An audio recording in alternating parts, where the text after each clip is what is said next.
The stagecoach door swung open to reveal a town that looked like it wanted to swallow her whole. Eleanor Grant clutched her father's final letter, the one that said she had family here, that she'd have a home. But standing in the dust of Silver Ridge with nothing but a battered trunk and borrowed hope, she was about to learn the cruelest truth. Sometimes the people you're counting on are already in the ground.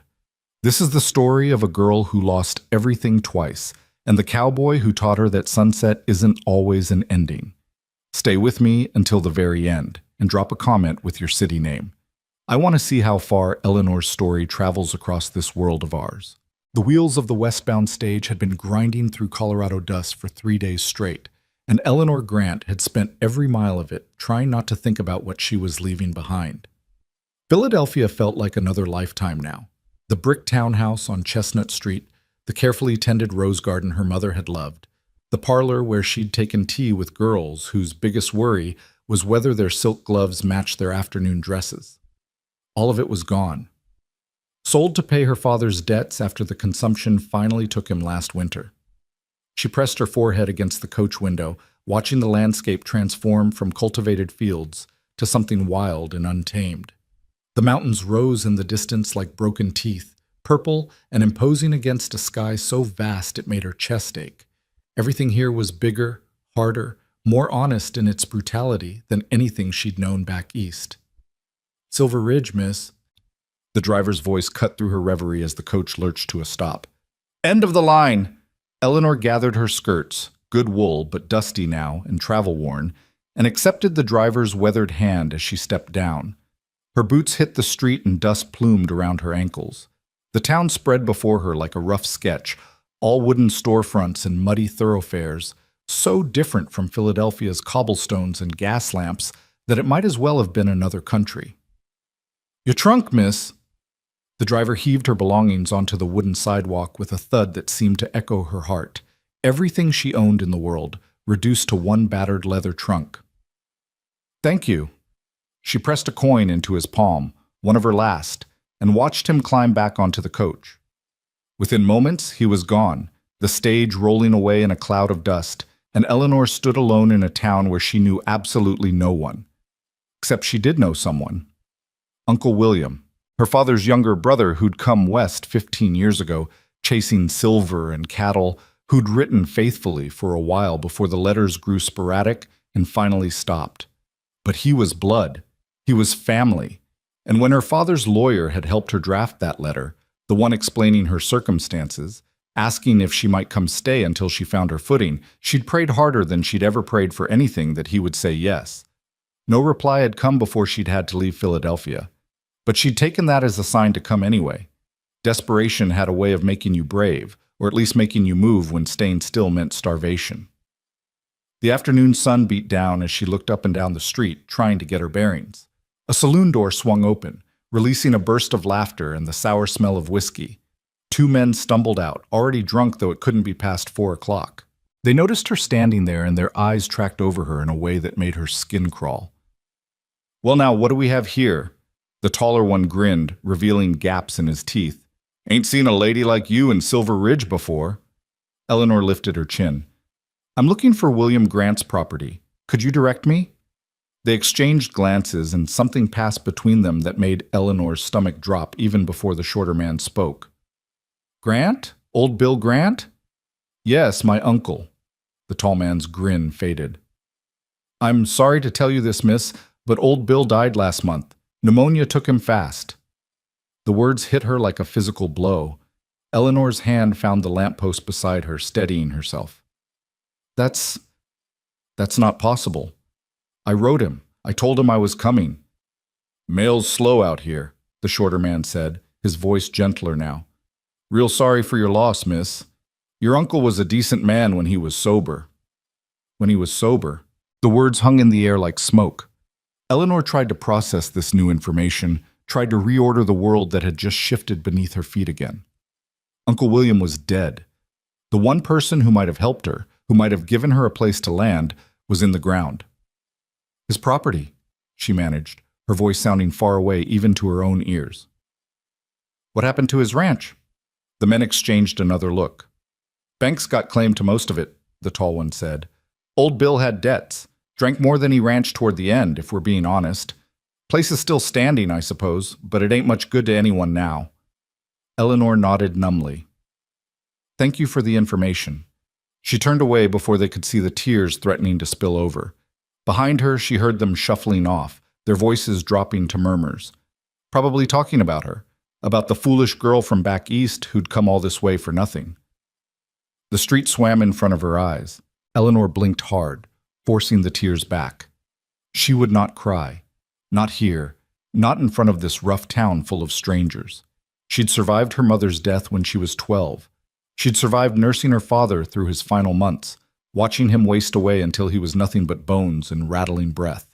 She'd survived selling everything, leaving the only home she'd ever known. She would survive this too. But as the sun began its descent toward the mountains and the shadows grew long across Silver Ridge's main street, Eleanor had to admit she had no idea how. The hotel, if you could call it that, wanted 50 cents a night. Eleanor counted out the coins from her reticule and knew she had enough for perhaps 3 nights, maybe 4 if she didn't eat. After that, nothing. Her hands trembled as she signed the ledger, her careful Eastern penmanship looking absurdly delicate against the rough paper. The room was small, barely large enough for the narrow bed and washstand, but it was clean. Eleanor set her trunk at the foot of the bed and sat down heavily, the day's travels finally catching up with her. Through the thin walls, she could hear the sounds of the town, horses in the street, men's voices, someone playing a fiddle badly in the saloon below. She pulled out her father's last letter, the paper soft from repeated handling. His handwriting had been shaky by the end, but the words were clear. William will take care of you. He's blood. He won't turn you away. But William was dead, and blood or not, you couldn't get help from a grave. Eleanor folded the letter carefully and tucked it back into her reticule. Then she removed her hat, unpinned her hair, and lay back on the bed, staring at the ceiling where water stains bloomed like strange flowers. Somewhere in this town, she would find work. She had to. She was a banker's daughter, educated, well-mannered. Surely someone needed a clerk or a teacher or even a housekeeper. But even as she thought it, she remembered the way those men had looked at her on the street. This wasn't Philadelphia. The rules were different here. Women were scarce, and a woman alone was something else entirely, either a commodity or a problem, but rarely just a person. Sleep came in fits and starts, punctuated by the sounds of the town's nightlife. When dawn finally broke, Eleanor rose, washed her face in the basin, and dressed in her most practical dress, a brown calico that had seen better days but was at least suitable for work. She pinned her dark hair into a severe bun, looked at herself in the small mirror above the washstand, and barely recognized the tired woman staring back. "You've come this far," she told her reflection. "Keep going."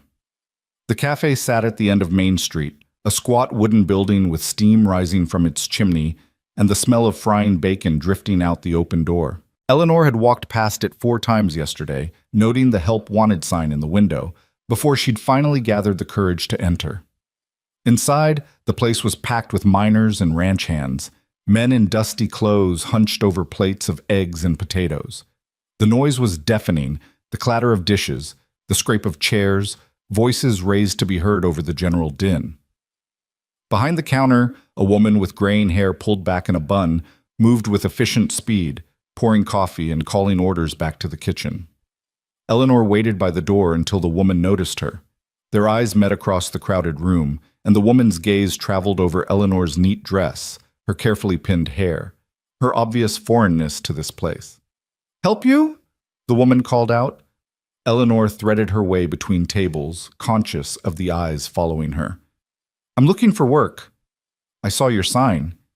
The woman, she introduced herself as May Harper, owner and operator of Harper's Cafe, looked her up and down with sharp, assessing eyes. "You ever waited tables before?" "No, ma'am, but I'm a quick learner and I need the work." May snorted. "I can see that. You've got desperate written all over you, honey. No offense, but that's the truth." She poured coffee for a customer without looking, her movements automatic. "The work's hard. 6 in the morning until 8 at night, 6 days a week. You'll be on your feet the whole time, and these boys—" She jerked her head toward the dining room. "They ain't always gentlemen. You got thick skin?" I'll develop it, Eleanor said. Something in her voice must have convinced May, because the older woman nodded. All right, $1 a day plus meals. You start tomorrow morning, 5:30 sharp. Don't be late, and don't expect any coddling just because you're new. Thank you. Eleanor felt something loosen in her chest. $1 a day. It wasn't much, but it was enough to keep her off the streets, enough to give her time to figure out her next move. I won't let you down. We'll see, May said, but there was a hint of kindness in her eyes. What's your name, girl? Eleanor Grant. Grant. May's eyebrows rose. Any relation to Bill Grant? My uncle. Ah. May's expression softened slightly. Heard he passed. Sorry for your loss. He was a good man when the drink didn't have him. She paused, then added, You got a place to stay? The hotel for now. May made a disapproving noise. That'll eat your wages faster than winter eats firewood. Listen, I got a room above the cafe, nothing fancy, but it's clean. You can have it for 25 cents a week, taken out of your pay. Deal? Eleanor could have kissed her. Deal. Thank you, Mrs. Harper. May. Everyone calls me May. Now get out of here and get some rest. Tomorrow you're going to earn that $1. The work was every bit as hard as May had promised. Eleanor's first day passed in a blur of burned fingers, dropped plates, and muscles screaming in protest. She'd thought herself strong enough, thought her years managing her father's household had prepared her for physical labor. But this was different. The cafe never stopped. Miners coming off the night shift flooded in at dawn, demanding breakfast. Ranch hands appeared at midday, eating enough to feed 3 normal men. Evening brought another rush, and by the time May finally locked the door at 8 o'clock, Eleanor could barely stand. Not bad for a first day, May said, counting out the day's receipts. You didn't cry, didn't quit, and you only broke 2 plates. I've seen worse. Eleanor looked at her hands in the lamplight. They were red and blistered, the soft skin of a banker's daughter transformed in a single day. Does it get easier? Your hands will toughen up, May said. Your feet too. Rest of it. The rush, the noise, the men being men. That you just get used to, I suppose. She handed Eleanor a bowl of stew from the pot on the stove. Eat this. You'll need your strength. The stew was simple. Beef and potatoes and carrots. But after a day of serving food without eating any, it tasted like the finest meal Eleanor had ever had. She ate slowly, savoring every bite, while May bustled around the kitchen preparing for the next day. You really Bill Grant's niece? May asked, not looking up from the bread dough she was kneading. Yes, ma'am. Figured you'd go out to the ranch, try to claim it. Eleanor set down her spoon. I thought about it, but those men on the street said the bank owned it now, that Uncle William died in debt. Bank owns most things around here if you listen to them, May said darkly, but ownership's a funny thing out west. Sometimes possession matters more than paper. She shaped the dough into loaves with practiced efficiency. That ranch of Bill's, it's still standing. Been sitting empty for near a month now. Bank ain't done nothing with it yet. What are you suggesting? May finally looked up, her eyes sharp. I'm suggesting that if Bill's only living relatives showed up and took possession, well, that might complicate things for the bank. Might make them negotiate instead of just seizing property. Might mean you'd have something more than just table waiting in your future. Eleanor felt a flutter of something in her chest. Hope, maybe, or just the reckless desperation of someone with nothing left to lose. I wouldn't even know where to begin. Ranch is about 5 miles out, due west. Anyone in town can point you the way. May returned to her bread. I'm not saying it'll be easy, but from where I'm standing, easy went out the window the moment you stepped off that stage. Might as well fight for something that matters. That night, in the small room above the cafe, Eleanor lay awake and thought about May's words.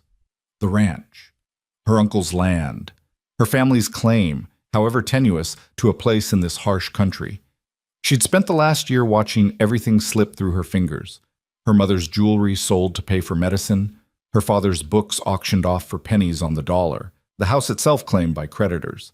She'd had no power to stop any of it, had been swept along by circumstances like a leaf in a flood. But maybe here, in this rough territory where possession mattered more than paper, she could dig in her heels, could claim something and hold it. The idea was absurd. She was alone, penniless, barely surviving one day of waiting tables. What business did she have trying to claim a ranch? But then again, what choice did she have? Work at Mays until she was old and broken? Hope some miner or cowboy decided she was pretty enough to marry despite her lack of dowry? Let the West grind her down until she was nothing but another sad story of an Eastern girl who came seeking fortune and found only hardship? No. May was right. If she was going to fail anyway, she might as well fail trying to claim something that mattered. Over the next 3 days, Eleanor fell into a rhythm. Wake at dawn, work until her body screamed, collapse into bed, and do it again. Her hands developed calluses, her feet stopped hurting quite so much. She learned the regulars' names, learned who wanted extra coffee, and who would leave a penny tip if she smiled just right. She also listened. In a place like Mays, where men came to eat and talk and escape their own hard lives for an hour, information flowed as freely as the coffee. She heard about the bank manager, a man named Cornelius Webb, who'd come from Denver 2 years ago and who had his fingers in half the properties in Silver Ridge. She heard about the Silver Queen mine closing down, putting 50 men out of work. She heard about drought and cattle prices, and which ranchers were one bad season away from losing everything. And she heard about her uncle. Old Bill was a good man, one grizzled ranch hand told her when he found out who she was. Came out here when there was nothing but rocks and rattlesnakes. Built that place with his own hands. Shame what happened to him. The drinking? Eleanor ventured. The man nodded sadly. Lost his wife to fever the first year. Never got over it, I reckon. The land was all he had left, and even that started slipping away when he couldn't keep up with the work. He looked at Eleanor with something like pity. You thinking about going out there? To the ranch? I am. It's rough country, miss, and that property. Well, it needs work. Needs someone who knows cattle and horses and can handle the weather when it turns mean. No offense, but you don't look like you know much about any of that. He was right, of course. Eleanor had never even touched a cow, let alone raised one, but something stubborn was growing in her chest, some seed of determination that refused to be logical. I can learn, she said. Sunday was her one day off. Eleanor woke before dawn anyway, her body too accustomed now to the early hours to sleep in. She dressed carefully in her riding skirt, bought second-hand from the general store with her first wages, and walked out to the livery stable as the sun painted the mountains gold. The stable owner, a taciturn man named Boone, looked skeptical when she asked to rent a horse. You know how to ride, miss? I do. That much was true. Her father had kept a small stable in Philadelphia, and she'd ridden since childhood, though side saddle on groomed trails was rather different from what she was proposing now. Where you headed? The Grant Ranch. Boone's eyebrows rose. Bill Grant's place? My uncle's place, Eleanor corrected gently. I'm his niece. Ah. Boone studied her for a long moment, then nodded. All right. I'll give you Daisy here. She's steady, won't spook easy. Follow the west road about 4 miles, then look for the turnoff marked by a split pine. Can't miss it. But miss, you should know. I know it's been abandoned, Eleanor said. I know there are debts. I'm going anyway. Boone almost smiled. Wasn't going to say that. Was going to say there's been someone out there this past week. Saw smoke from the chimney couple days back. Might be squatters, or might be someone the bank sent. Just wanted you to know you might not be alone. Eleanor's heart skipped. Thank you for the warning. For the, you want I should come with you? Boone offered. Just to be safe? She was tempted, but pride, perhaps foolish pride, made her shake her head. I'll be fine, but I appreciate the concern. The ride out took longer than she'd expected. The west road was barely more than a wagon track, rutted and rough. Daisy picked her way carefully, and Eleanor let her set the pace, using the time to take in the landscape. The vastness of it still stole her breath. Endless rolling hills dotted with scrub brush, the mountains looming ever larger, the sky so blue it hurt to look at. This was her uncle's land, or had been. Somewhere in this wilderness he'd tried to make a home. Tried and failed, ultimately, but at least he'd tried.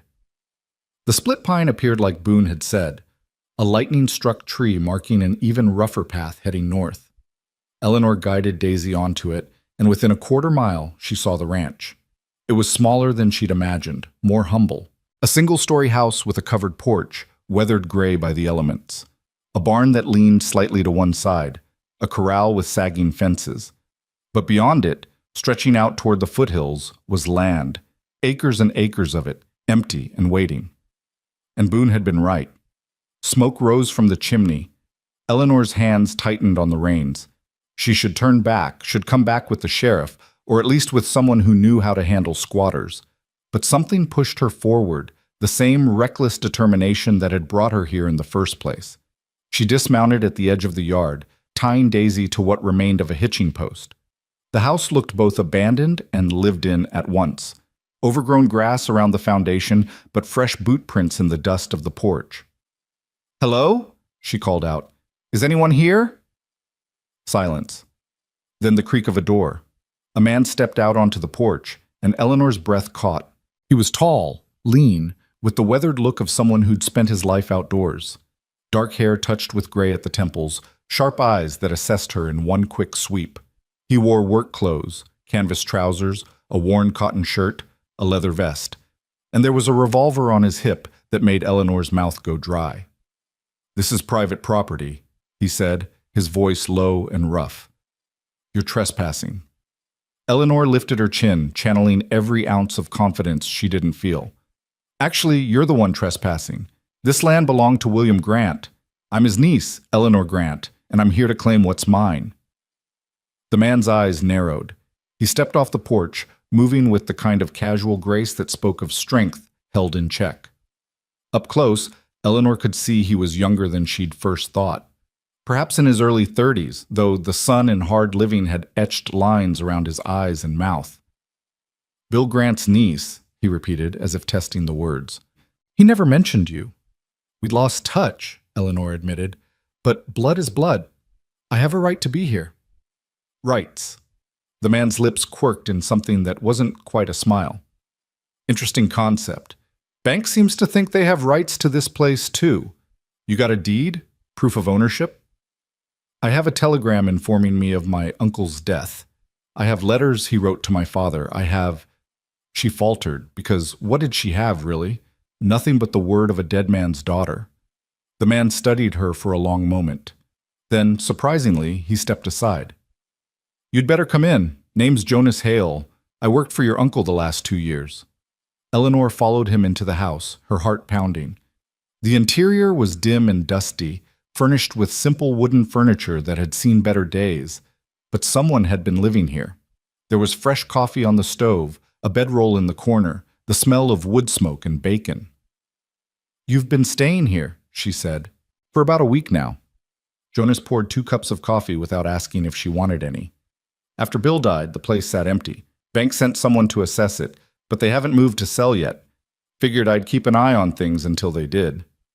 "Why?" Eleanor accepted the coffee, wrapping her hands around the warm cup. "What's this place to you?" Jonas was quiet for a moment, staring out the window at the land beyond. "Your uncle gave me work when I needed it. Didn't ask questions about where I'd been or what I'd done. Just said a man willing to work deserved a chance to prove himself." He turned back to her. "I owed him. Still do, I suppose." Something in his voice told Eleanor there was more to the story, but she didn't push. "The bank. How much does he owe them?" "Near as I can figure, about $2,000. Eleanor felt the number like a blow.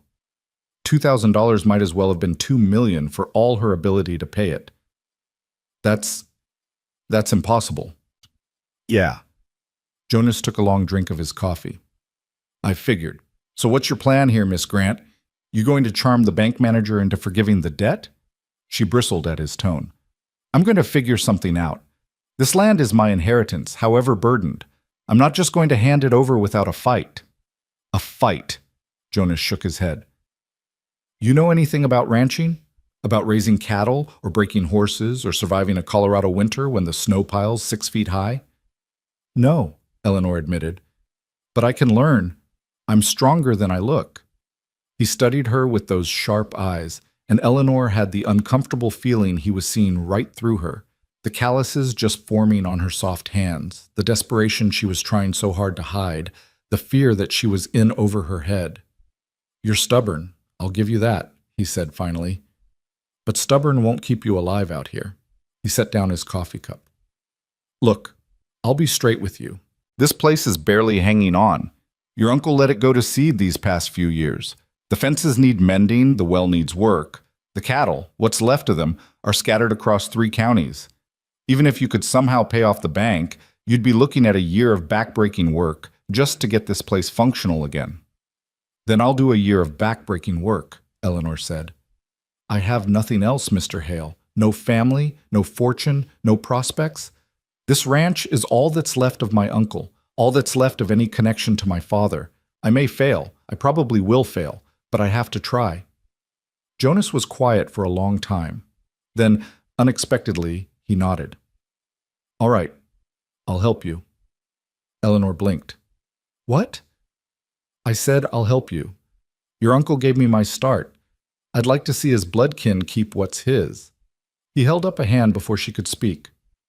I'm not doing it out of charity or because I think you can't manage. I'm doing it because it's right.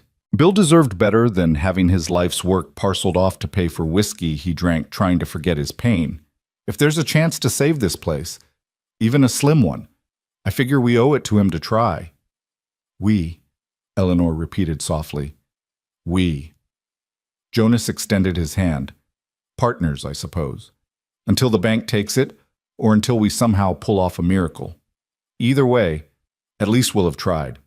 Eleanor looked at his outstretched hand, work-roughened, scarred, honest, and then at his face. There was something in his eyes, some mixture of grief and determination that mirrored her own. He'd loved her uncle, she realized, not as family, but as something just as important. She took his hand. His grip was warm and strong, and for the first time since stepping off that stagecoach, Eleanor felt like maybe, just maybe, she wasn't completely alone. Partners, she agreed. Until the bank takes it, or we pull off a miracle. Jonas's lips quirked in what might have been the beginning of a smile. You should know, Miss Grant, I don't believe in miracles. Good, Eleanor said. Neither do I. We'll just have to make our own. They spent the rest of the morning walking the property, Jonas pointing out what needed fixing and Eleanor taking mental notes of everything. The list was overwhelming. Fences, the barn roof, the well pump, not to mention the cattle that needed rounding up and the hay that needed cutting before winter came. How much time do we have? Eleanor asked as they stood by the sagging corral fence. Before the bank moves? Hard to say. A month? Maybe 2. Webb likes to let things ripen before he picks them, if you know what I mean. Makes people desperate, makes them more willing to accept whatever terms he offers. Jonas tested one of the fence posts and it wobbled alarmingly. But we do have one thing in our favor. What's that? You.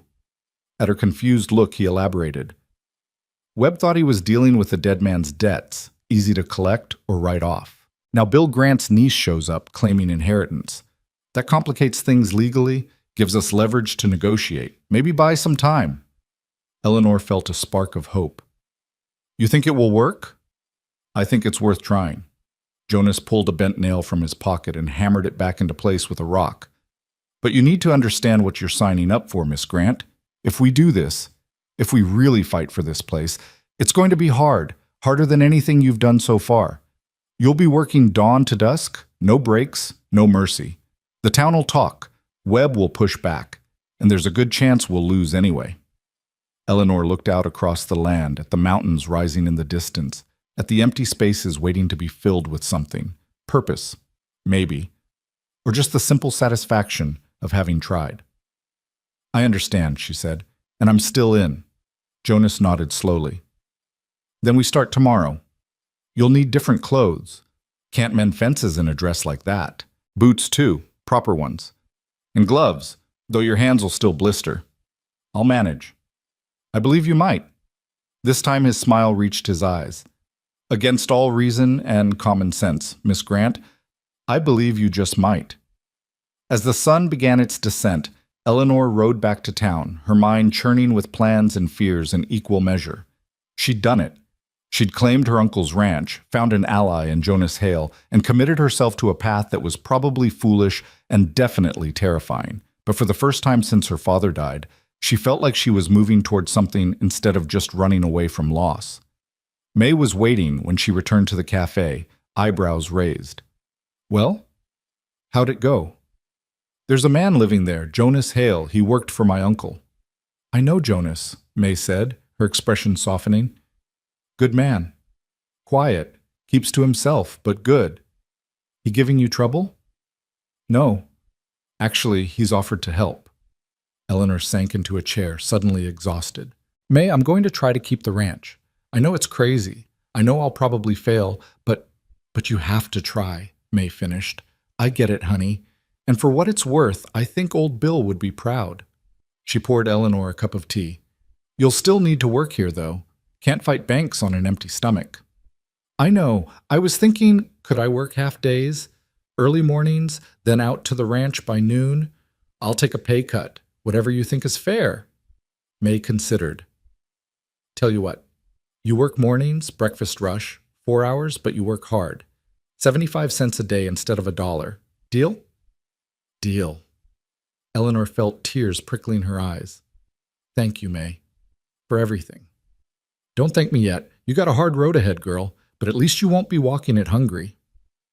That night, Eleanor sat at the small desk in her room and wrote a letter to the bank, formally notifying them of her claim to her uncle's property as his sole living heir.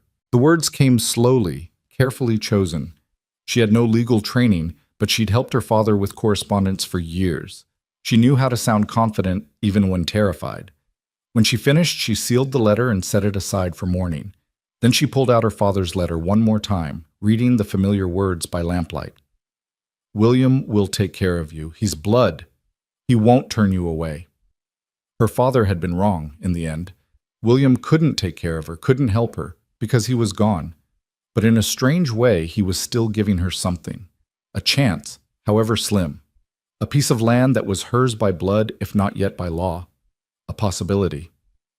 I'll make you both proud, Eleanor whispered to the empty room. I don't know how, but I will. Outside, Silver Ridge settled into its nightly rhythms. The saloon piano played, miners laughed and argued. Somewhere a dog barked at the moon. Eleanor blew out the lamp and lay down, her body aching from the day's ride, her mind still spinning with everything she'd learned and everything still to come. Tomorrow she would deliver her letter to the bank. Tomorrow she would face Cornelius Webb and stake her claim. Tomorrow the real fight would begin. But tonight, for the first time since stepping off that stagecoach, Eleanor Grant fell asleep not in despair, but in something that felt dangerously close to hope. The morning sun hadn't yet cleared the mountains when Eleanor walked through the doors of Silver Ridge Bank and Trust. She'd dressed in her best remaining outfit, a navy dress with modest trim, her hair pinned severely back, every inch the proper Philadelphia lady she'd once been. If she was going to face Cornelius Webb, she would do it looking like someone who couldn't be dismissed easily. The bank interior smelled of wood polish and paper, all dark paneling and brass fixtures meant to convey stability and permanence. A young clerk looked up from his desk, his eyes widening slightly at the sight of a woman entering alone at such an early hour. May I help you, miss? I'm here to see Mr. Webb. My name is Eleanor Grant. The clerk's expression shifted, recognition flickering across his face. Grant? Are you related to William Grant was my uncle. I need to speak with Mr. Webb about his estate. I see. The clerk stood, suddenly nervous. If you'll wait here, I'll see if Mr. Webb is available. He disappeared through a door marked private, and Eleanor stood in the hushed bank lobby, her heart hammering against her ribs. She'd rehearsed what she would say a dozen times last night, but now the words felt slippery, unreliable. What was she doing, thinking she could negotiate with a man like Webb? She was a 23-year-old woman with no money, no connections, nothing but a blood tie to a dead drunk. But she'd come too far to turn back now. Miss Grant? The clerk had returned. Mr. Webb will see you now. Cornelius Webb's office was larger than the rest of the bank combined, or so it seemed. Heavy drapes framed windows overlooking Main Street. A massive desk dominated the room, its surface neat except for a few carefully arranged papers. And behind the desk sat Webb himself, a man in his 50s with silver hair, expensive clothes, and eyes that calculated the value of everything they saw. Miss Grant? He didn't stand, didn't offer his hand. This is unexpected. Please, sit. Eleanor took the chair across from him, keeping her spine straight, her hands folded calmly in her lap, even though they wanted to tremble. "Thank you for seeing me, Mr. Webb. I confess I'm curious." Webb leaned back in his chair, fingers steepled. "The letter you sent yesterday was quite interesting. You claim to be William Grant's niece?"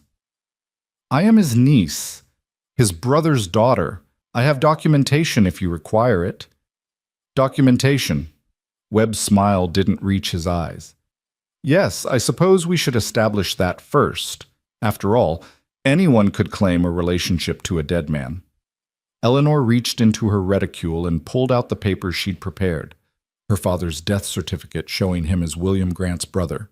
Her own birth certificate. The letters her uncle had sent over the years. She laid them on the desk one by one, and Webb examined each with painstaking care. Finally, he nodded. "Very well.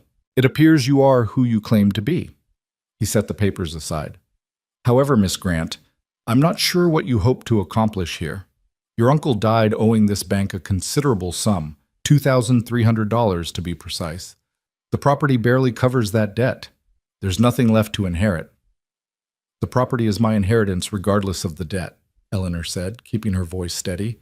"As his sole living heir, I have a legal claim.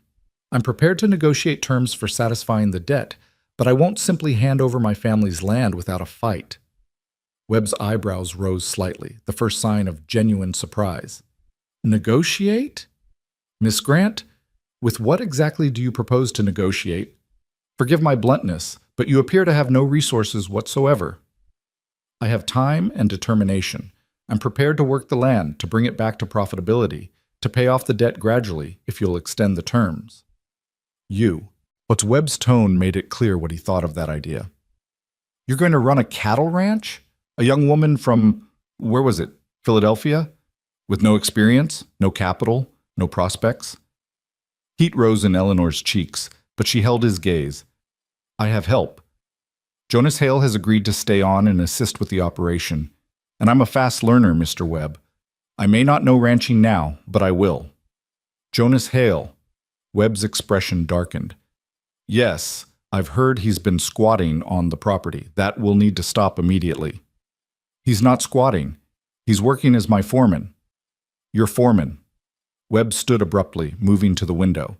For a long moment he was silent, looking out at the street below. When he spoke again, his voice was different, harder, more menacing. "Miss Grant, let me explain something to you. This is not Philadelphia. This is not some genteel society where a lady's claims carry weight simply because she's a lady. This is business, and in business, sentiment means nothing." He turned back to her, and Eleanor saw something in his face that made her stomach clench. "Your uncle was a drunk who let a perfectly good property go to ruin. He borrowed money he couldn't repay, made promises he couldn't keep. When he died, his debts became the bank's problem. Now you show up with nothing but a blood tie and expect me to extend credit? To risk this institution's capital on the whim of a girl playing at ranching?" "I'm not playing at anything," Eleanor said, standing to face him. "That land is my birthright. My uncle built something there, and I intend to preserve it." "Your birthright." Webb's laugh was cold. "Your uncle built nothing but a monument to failure. And now you want to follow in his footsteps?" He moved back to his desk, pulling out a document. "I'll tell you what I'm prepared to offer, Miss Grant, and I suggest you take it. The bank will purchase the property for $1,000, enough to cover half the debt and leave you with a small sum to start fresh elsewhere. You sign over any claims, and we'll call it settled." "That's robbery," Eleanor breathed. "The land alone is worth 3 times that." "The land is worth what someone is willing to pay for it, and right now I'm the only buyer." Webb pushed the document across the desk. "Take the offer, Miss Grant. Go back east where you belong. This territory eats people like you alive." Eleanor looked at the paper, at the neat handwriting that would sign away everything. Her hands shook with anger now, not fear. "No." "I beg your pardon?" "I said no.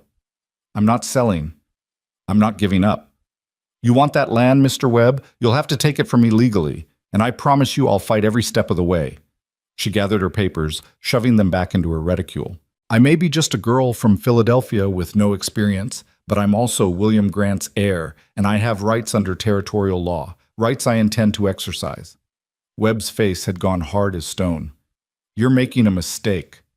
Maybe, but it's my mistake to make. Eleanor moved toward the door, then paused. I'll be in touch, Mr. Webb, when I'm ready to discuss reasonable terms for repayment. Good day. She walked out of his office with her head high, through the bank lobby, out onto the street where the morning sun hit her like a wall of heat. Only then did she allow herself to shake, to feel the full weight of what she'd just done. She'd declared war on the most powerful man in Silver Ridge, a man who could crush her without breaking a sweat. But she'd also stood her ground. For the first time in her life, she'd looked power in the face and refused to blink. That went well, I take it. Eleanor spun to find Jonas leaning against the wall of the general store, hat pulled low against the sun. Relief flooded through her. How did you? Saw you go in. Figured I'd wait. He straightened, studying her face. You look like you just kicked a hornet's nest. I refused his offer. He wanted to buy the property for $1,000. Jonas let out a low whistle. That's less than half what the land's worth. He's testing you, seeing if you'll fold easy. Well, I didn't fold. Eleanor's voice shook slightly. I may have just made the stupidest decision of my life, but I didn't fold. Something like approval flickered in Jonas's eyes. Good. Webb's used to people rolling over for him.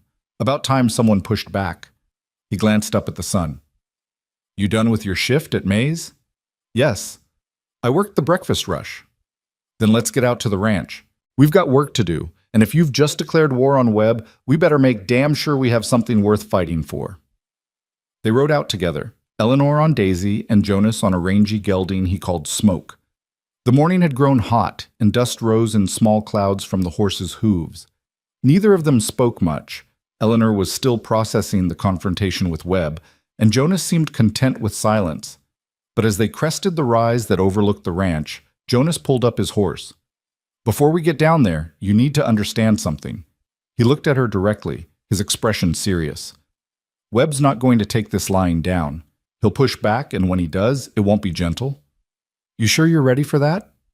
Eleanor thought about her father's sick room, about selling her mother's wedding ring to buy medicine that didn't work, about the look on the creditor's face when he'd told her she had a week to vacate the only home she'd ever known. She'd survived all of that. She could survive Webb. I'm sure, she said. Jonas nodded once, then urged his horse forward. Then let's get to work. The next weeks blurred into a relentless cycle of labor that left Eleanor so exhausted she sometimes fell asleep still wearing her boots. Jonas woke her each morning before dawn, and together they tackled the endless list of repairs the ranch demanded. Eleanor learned to hammer nails straight, to dig post holes in rocky soil, to curse when the work went wrong and celebrate the small victories when it went right. Her hands, already toughened from her work at Mays, developed new calluses. Her arms grew stronger from hauling fence wire and lifting water buckets.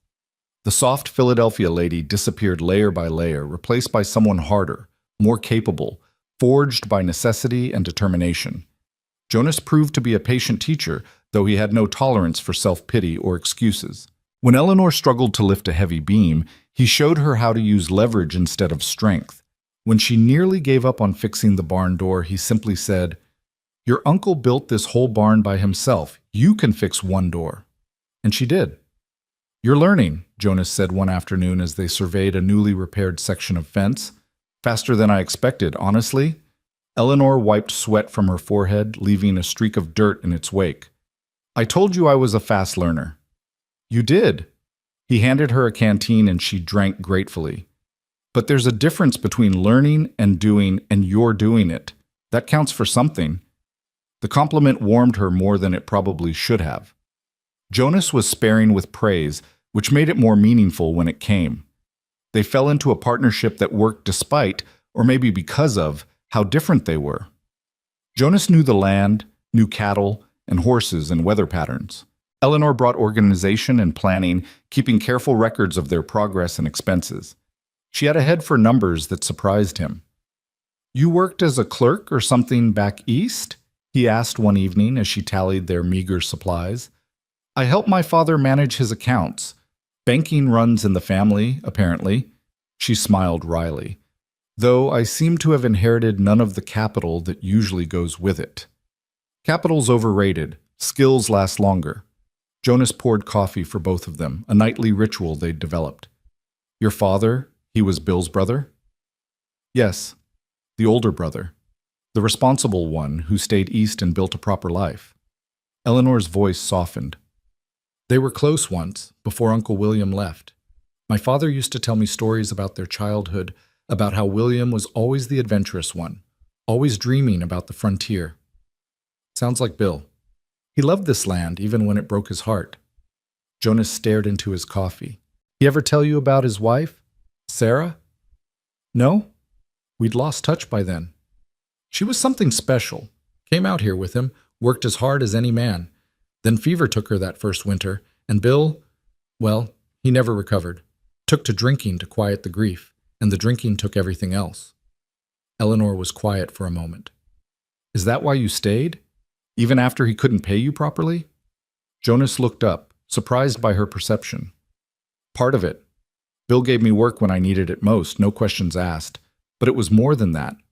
I understood what it was to lose everything, to try to drown the pain in a bottle.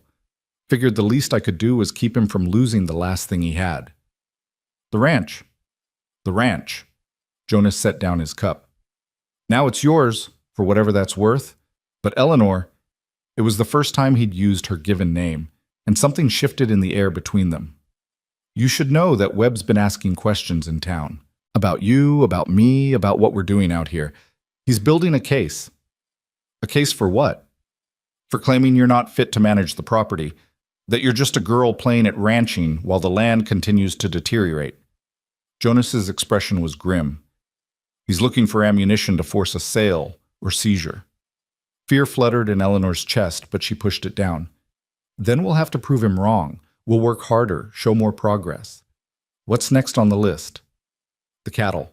We need to round up what's left of Bill's herd, see what we're working with. But Eleanor, that's not a job for... Don't say it's not a job for a woman. I've been hearing that my whole life, and I'm tired of it. She stood, brushing dust from her skirt. When do we start? Jonas studied her for a long moment, then slowly smiled. Tomorrow, dawn, and you'll need to learn to rope. Learning to rope proved harder than mending fences or repairing doors. Eleanor spent hours swinging a lasso, missing posts, hitting dirt, tangling the rope around her own feet while Jonas watched with what might have been amusement. You're thinking too much, he said finally. Let your body learn it. Feel the weight of the rope, the rhythm. It's like a dance, sort of. I'm terrible at dancing too, Eleanor muttered, but she tried again. This time, the loop sailed out and settled around the fence post, and she let out a whoop of triumph. There you go. Jonas's grin was genuine now. Do that about 1,000 more times, and you'll be decent at it. They rode out the next morning into the foothills, searching for the cattle that had scattered across the range. The work was hard and hot, hours in the saddle tracking signs and following trails. But when they finally found a small group of cattle, scrawny, half-wild things bearing her uncle's brand, Eleanor felt a surge of something like victory. That's maybe 15 head, Jonas said, counting. There should be more. We'll have to search wider tomorrow. 15's a start. Eleanor watched the cattle graze, their rough coats catching the afternoon light. These animals represented value, potential income, a way forward. How much would they bring at market? In their current condition? Not much. We'd need to fatten them up, maybe wait until spring to sell. Jonas pulled out a worn notebook and made notes. But it's something, proof that this ranch isn't dead yet. Over the following days, they found more cattle, 30 head in total, which Jonas said was about a third of what the ranch had once carried. But it was enough to work with, enough to build on. Eleanor learned to move cattle, to anticipate which way they'd break, to stay calm when a steer charged or when Daisy spooked at a snake. She learned the satisfaction of a hard day's work, of muscles aching with honest labor, of falling into bed too tired to worry about anything but sleep. And slowly, almost without noticing, she began to feel like this place was becoming hers. Not on paper, not yet, but in her bones, in the way she knew which fence posts needed reinforcing, in the sound of her boots on the porch boards, in the view of the mountains from the kitchen window. One evening, as they sat on the porch, watching the sun set behind the peaks, Jonas said quietly, "You've surprised me, Eleanor Grant." She looked at him, this quiet man who'd become her partner in this impossible venture. "How so?" "I didn't think you'd last a week. Thought you'd realize how hard it was and run back to whatever life you left behind." He shook his head. "But you didn't. You dug in and held on, even when it hurt. That takes something special." "Desperation mostly," Eleanor said, but she was smiling. "No, it's more than that." Jonas's gaze was steady. "You've got your uncle's stubbornness, but you've got something he didn't. You've got hope, real hope, not the kind you find at the bottom of a bottle. And that might just be enough to save this place." Eleanor felt warmth spread through her chest, and she realized with a start that she was happy. Tired, covered in dust, facing impossible odds, but happy in a way she hadn't been since before her mother died. "Thank you," she said softly. "For staying, for helping, for believing this might work." "Don't thank me yet. We've still got a mountain to climb." But Jonas's expression was gentle. "Though I'll admit, I'm starting to think we might just make it to the top." The peaceful moment shattered 3 days later when Eleanor returned from her morning shift at Maze to find Jonas standing in the yard, his face dark with anger, holding a piece of paper. "What's wrong?" He handed her the paper without speaking. It was an official notice from the territorial assessor's office, informing her that the property would be inspected in 2 weeks to determine its current value and condition for tax assessment purposes. Tax assessment? Eleanor read it again, confused. But the property taxes were paid through last year. Uncle William might have owed the bank, but he kept current on his taxes. "Read the signature," Jonas said grimly. Eleanor looked at the bottom of the page and felt her stomach drop. The inspection was to be conducted by Cornelius Webb, acting as deputy assessor. "He can't do this. It's a conflict of interest. He's on the county board. He can do whatever he wants." Jonas took the paper back, crumpling it in his fist. "This is retaliation, Eleanor. You refused his offer, so now he's going to use his position to devalue the property, claim it's not being properly maintained, maybe even condemn it. Can he do that? Legally? Out here? Probably. The law's flexible when you're the one interpreting it." Jonas's jaw was tight. "We have 2 weeks to make this place look so good. He can't find anything to complain about. 2 weeks to do work that should take 2 months. Eleanor looked around the ranch, at the barn that still needed a new roof, at the corral that was only half repaired, at the 100 other things that needed fixing. 2 weeks. It was impossible.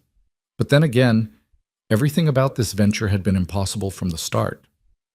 "Then we'd better get started," she said. They worked like demons possessed.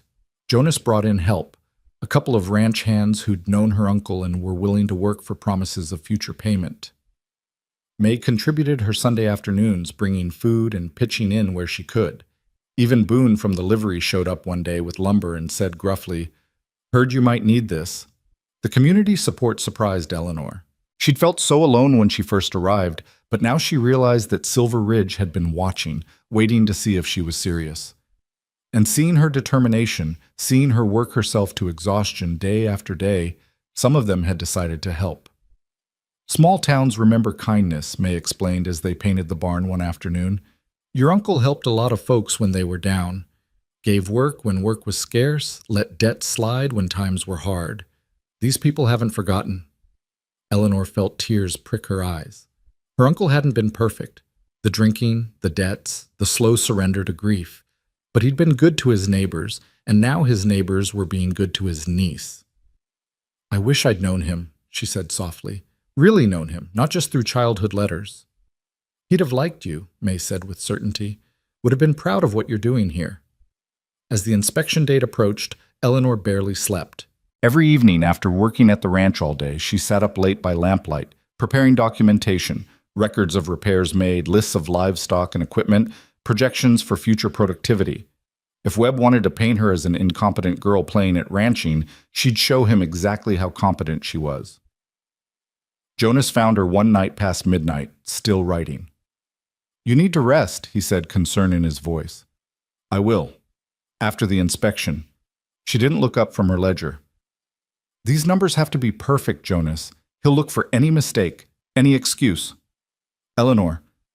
Jonas's hand covered hers, stilling her pen. The numbers are perfect. You've been over them a dozen times. If you don't sleep, you'll be too exhausted to defend them when he shows up. She looked up at him, really looked, and saw genuine worry in his eyes. When had he started to care so much? When had she started to depend on seeing that care reflected back at her? I'm scared, she admitted. What if we're not ready? What if he finds something we missed? Then we deal with it, together. Jonas squeezed her hand gently before releasing it. You're not alone in this, Eleanor. Whatever happens, we face it as partners. Partners. The word had come to mean so much more than it had that first day when they'd shaken hands in her uncle's dusty kitchen. Partners meant late-night conversations on the porch, meant the comfortable silence of working side by side, meant the way her heart lifted when she saw him riding in from checking the herd. Partners meant she wasn't alone anymore, and that realization was both thrilling and terrifying. Thank you, she whispered, for everything. Jonas smiled, and in the lamplight, Eleanor thought she saw something in his expression that matched what she was feeling, something neither of them was quite ready to name. Get some sleep, he said softly. Tomorrow's going to be a long day. But sleep wouldn't come. Even after she'd blown out the lamp and lay down on the narrow bed she'd claimed in what had once been her uncle's room. Her mind kept spinning, rehearsing arguments, imagining disasters. What if Webb found a way to take the ranch despite everything they'd done? What if all this work, all this hope, amounted to nothing? Outside, an owl called in the darkness, and the wind whispered through the cottonwoods. The sounds of the ranch at night, sounds that had become familiar, comforting. This place was home now, Eleanor realized. Not the house she'd grown up in, not the life she'd left behind, but this rough patch of Colorado territory where she'd learned what she was truly made of, and she would fight with everything she had to keep it. The morning of the inspection dawned clear and cold. Eleanor dressed in her best remaining dress, the navy one she'd worn to the bank, now carefully mended and pressed. She wanted to look professional, capable, like a woman who knew what she was doing even if her insides were churning with nerves. Jonas had already checked every inch of the property at first light, making sure nothing was out of place. The barn was tidy, the fences repaired, the corral gates hanging straight. The few cattle they'd gathered were visible in the near pasture, healthy enough to prove the ranch was operational. Everything they could control, they had controlled. Now all they could do was wait. Webb arrived precisely at 9 o'clock, climbing down from an expensive buggy driven by a clerk from the bank. He wore a fine suit despite the dust, and he carried a leather portfolio that somehow made Eleanor's carefully prepared documents seem amateurish by comparison. Miss Grant? He didn't tip his hat. I trust you received notice of this inspection? I did, Mr. Webb. We're ready. Eleanor kept her voice steady, professional. Would you like to begin with the main house or the outbuildings? I'll determine the order of inspection, thank you. Webb's gaze swept over the property, and Eleanor couldn't read his expression. Let's start with the land itself. I'll need to assess the grazing capacity and current usage. They walked the property for hours, Webb making notes, asking pointed questions, examining everything with painstaking detail. Eleanor answered each question as thoroughly as she could, pulling out her ledgers when needed, deferring to Jonas on technical matters about cattle and range management. Through it all, Webb's expression remained impassive. He praised nothing, criticized nothing, just observed and wrote in his neat, precise hand. Finally, as the sun reached its zenith, they returned to the house.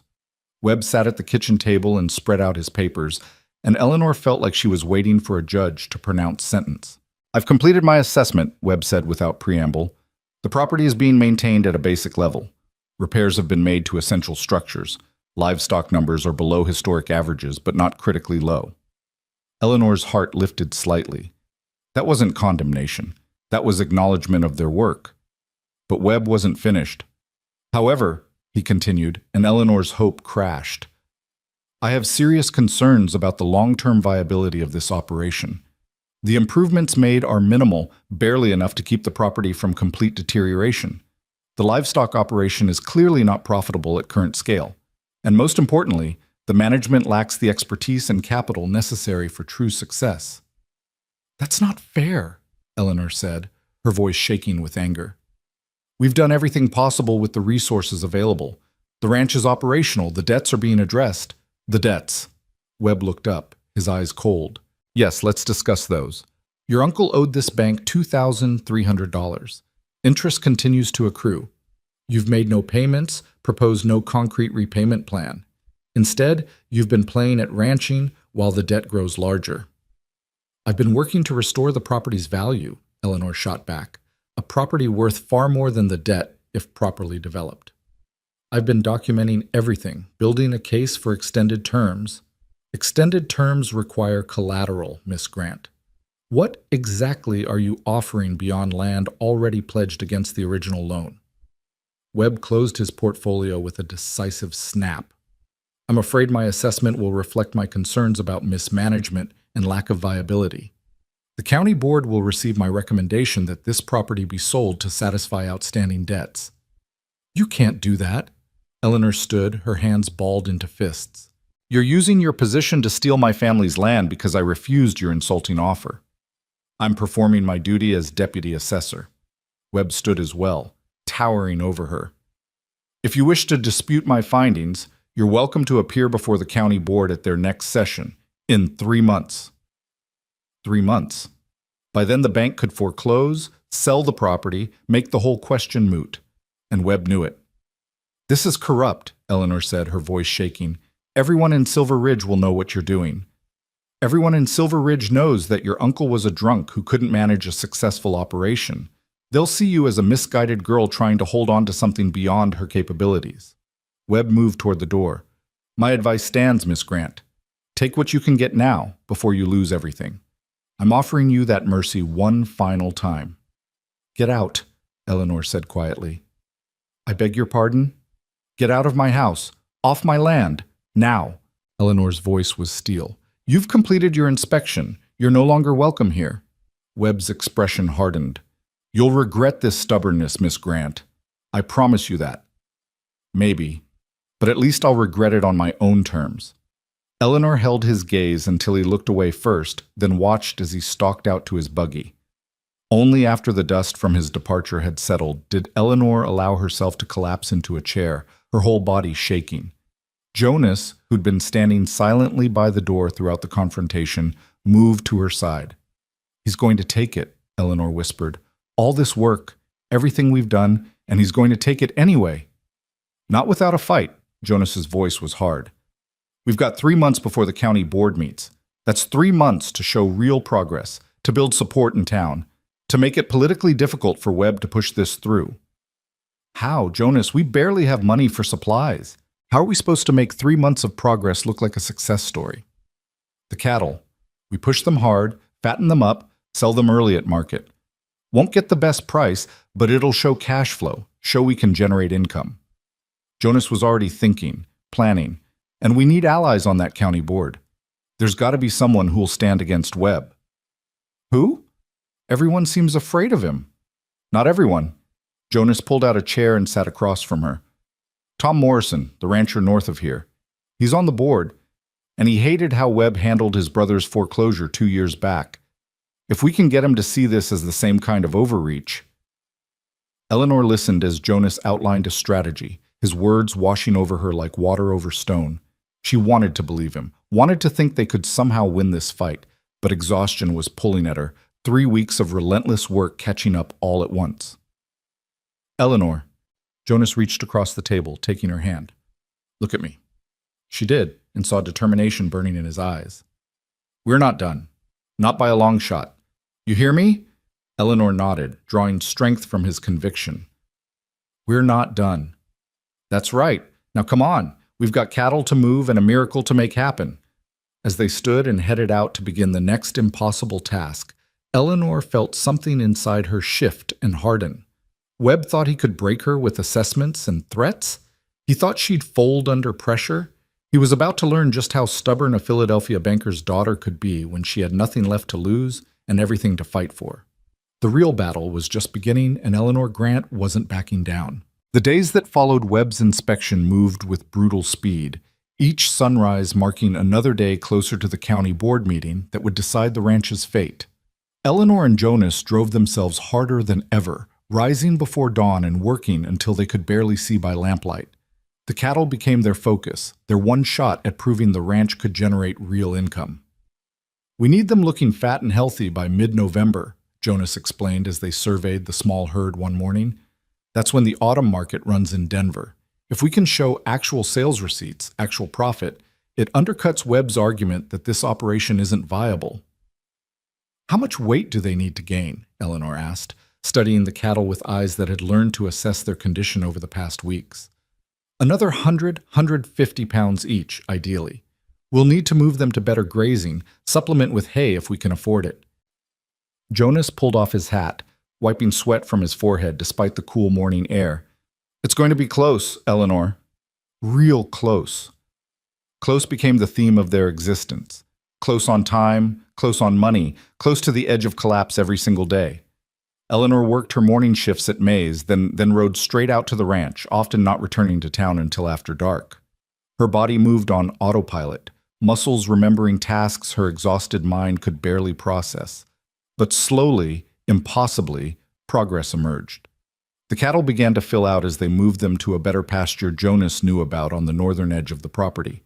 Eleanor learned to read the sky for weather, to move the herd before storms hit, to doctor the minor injuries and illnesses that plagued livestock. Every skill Jonas taught her, she absorbed with desperate intensity, knowing that competence was their only defense against Webb's accusations.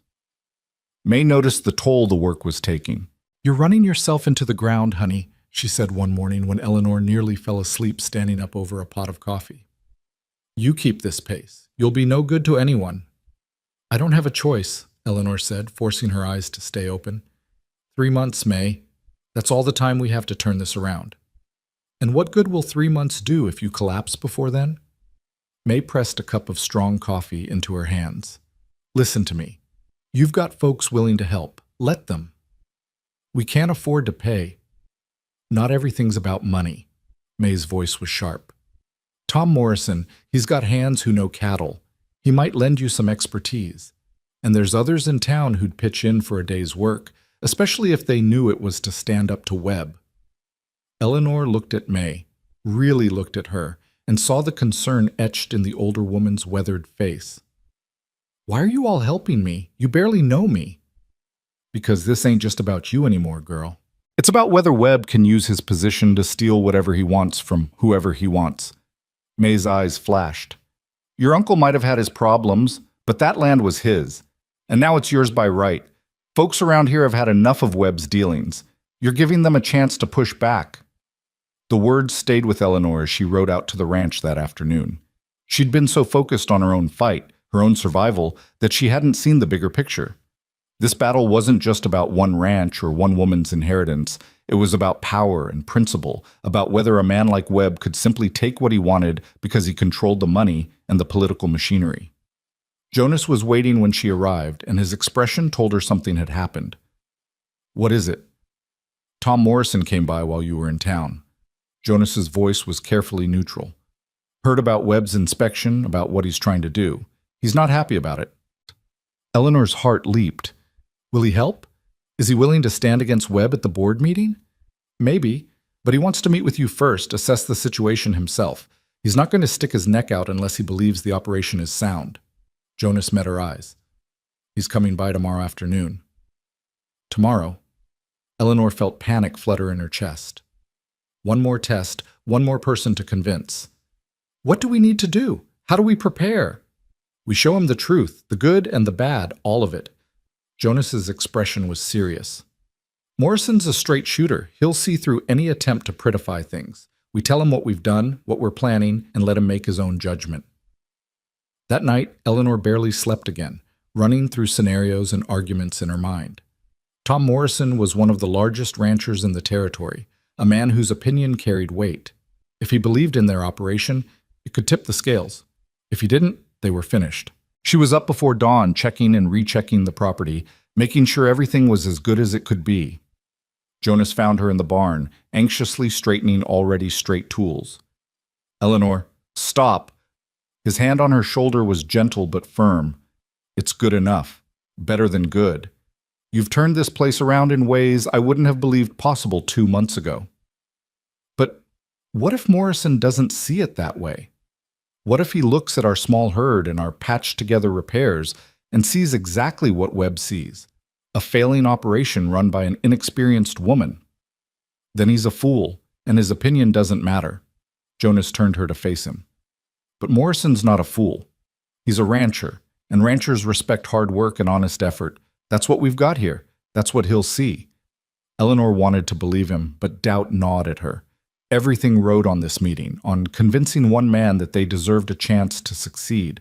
Tom Morrison arrived precisely at 2 o'clock, riding a fine bay horse that spoke of quality breeding and careful maintenance. He was a man in his late 50s, Eleanor guessed, with the weathered look of someone who'd spent decades working under the sun. His eyes were sharp and assessing as he dismounted.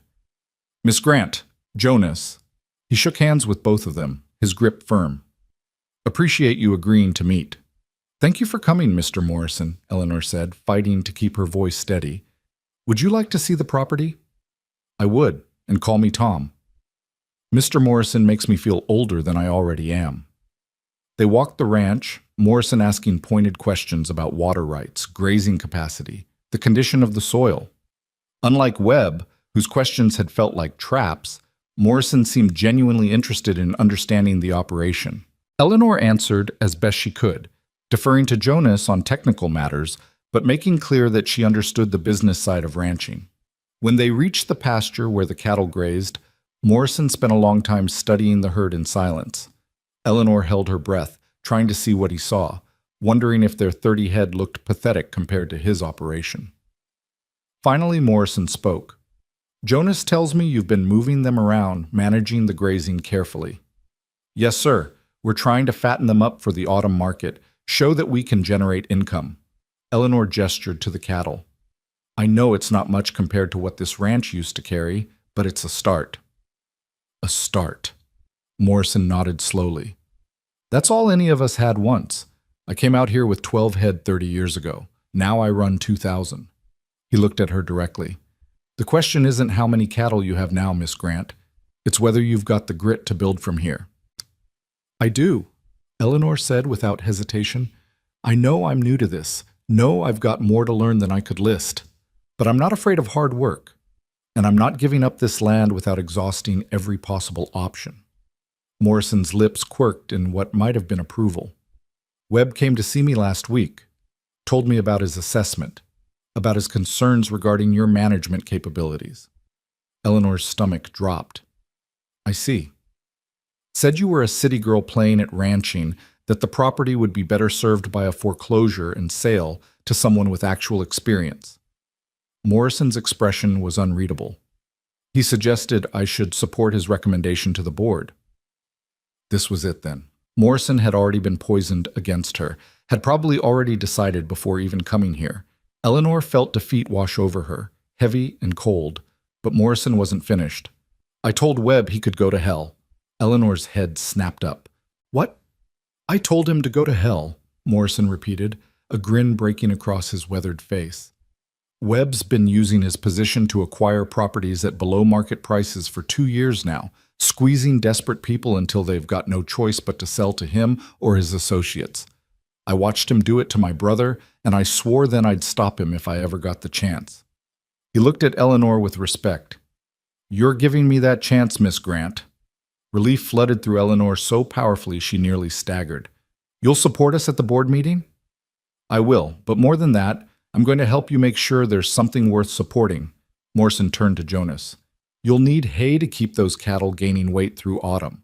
I'll sell you 20 tons at cost, and I've got a hand who's good with livestock. He can come over a few days a week, teach Miss Grant here some of the finer points of cattle management." "Tom, we can't afford—" Jonas started, but Morrison waved him off. "You'll pay me back when you sell those cattle, interest-free, and if the sale doesn't cover it, we'll work something out." Morrison's expression was firm. "This isn't charity. It's an investment in seeing Webb get what he deserves." Eleanor felt tears threatening and blinked them back hard. "Thank you. I don't know how to thank you properly, but thank me by succeeding. Thank me by standing up at that board meeting and showing everyone what real determination looks like." Morrison extended his hand again. You've got allies, Miss Grant. More than you know. Webb made a mistake when he decided to make an example of you. He's given folks a reason to rally. After Morrison left, Eleanor and Jonas stood in the yard watching the dust settle behind his horse. We have a chance, Eleanor whispered. An actual chance. We do. Jonas was smiling, really smiling, in a way she'd rarely seen. Tom Morrison's word carries weight on that board. If he's willing to speak for us, others might follow. Then we'd better make sure we're worthy of his faith. Eleanor squared her shoulders, feeling energy return despite her exhaustion. What's next? What came next was a whirlwind of activity that made their previous efforts seem leisurely by comparison. Morrison's hay arrived 2 days later, and with it came his hand, a grizzled cowboy named Dutch, who'd forgotten more about cattle than Eleanor would ever know. Under his tutelage, she learned to identify signs of illness before they became serious, to judge weight gain by eye and touch, to understand the subtle behaviors that meant a steer was thriving or struggling. You got an instinct for this, Dutch told her one afternoon as they worked together doctoring a calf with a minor infection. Wouldn't have thought it when I first saw you, all city-polished and nervous. But you listen, you watch, and you don't give up. That's what makes a rancher. The words warmed Eleanor more than she wanted to admit. She was becoming something she'd never imagined being, competent with rope and cattle, confident on horseback, capable of reading weather and land and animal health. The transformation wasn't complete, but it was real, and she could feel it in her muscles, in her calloused hands, in the way she no longer flinched when a steer charged. May noticed, too. Look at you, she said one morning when Eleanor came in for her shift. When you first walked into my cafe, you looked like a strong wind would blow you over. Now you look like you could punch the wind back. Eleanor laughed, surprised to find she still could. The weight of the impending board meeting hung over everything, but in the day-to-day work, in the small victories and steady progress, she found moments of genuine joy. And increasingly, she found those moments included Jonas. They'd fallen into a partnership so seamless it felt like they'd been working together for years rather than months. He anticipated what she needed before she asked. She understood his silences, could read his moods in the set of his shoulders, or the way he pushed his hat back when thinking hard about a problem. They'd become a team in the truest sense, and somewhere along the way, the boundary between partnership and something deeper had begun to blur. It was in the way Jonas's hand lingered on hers when he passed her tools, in the way Eleanor found herself watching him work, admiring the easy competence of his movements, in the conversations that stretched late into the evening, ranging from ranch business to stories of their pasts to dreams for futures neither quite dared name aloud. One night, sitting on the porch after a particularly long day, Jonas broke a comfortable silence with an unexpected question. What'll you do? If we lose at the board meeting? Eleanor was quiet for a moment, watching stars emerge in the darkening sky. I don't know. I haven't let myself think that far ahead. You should. Not because I think we'll lose, but because you need a plan. For after. Jonas's voice was careful. This place, this fight, it can't be your whole life, Eleanor. What do you want? Really want beyond just keeping this ranch? The question unsettled her because she didn't have an answer. For months, survival had been her only goal. Keep the ranch, fight Webb, prove herself capable. But beyond that, she'd been too afraid to imagine beyond the immediate crisis. I want, she started, then stopped. What did she want?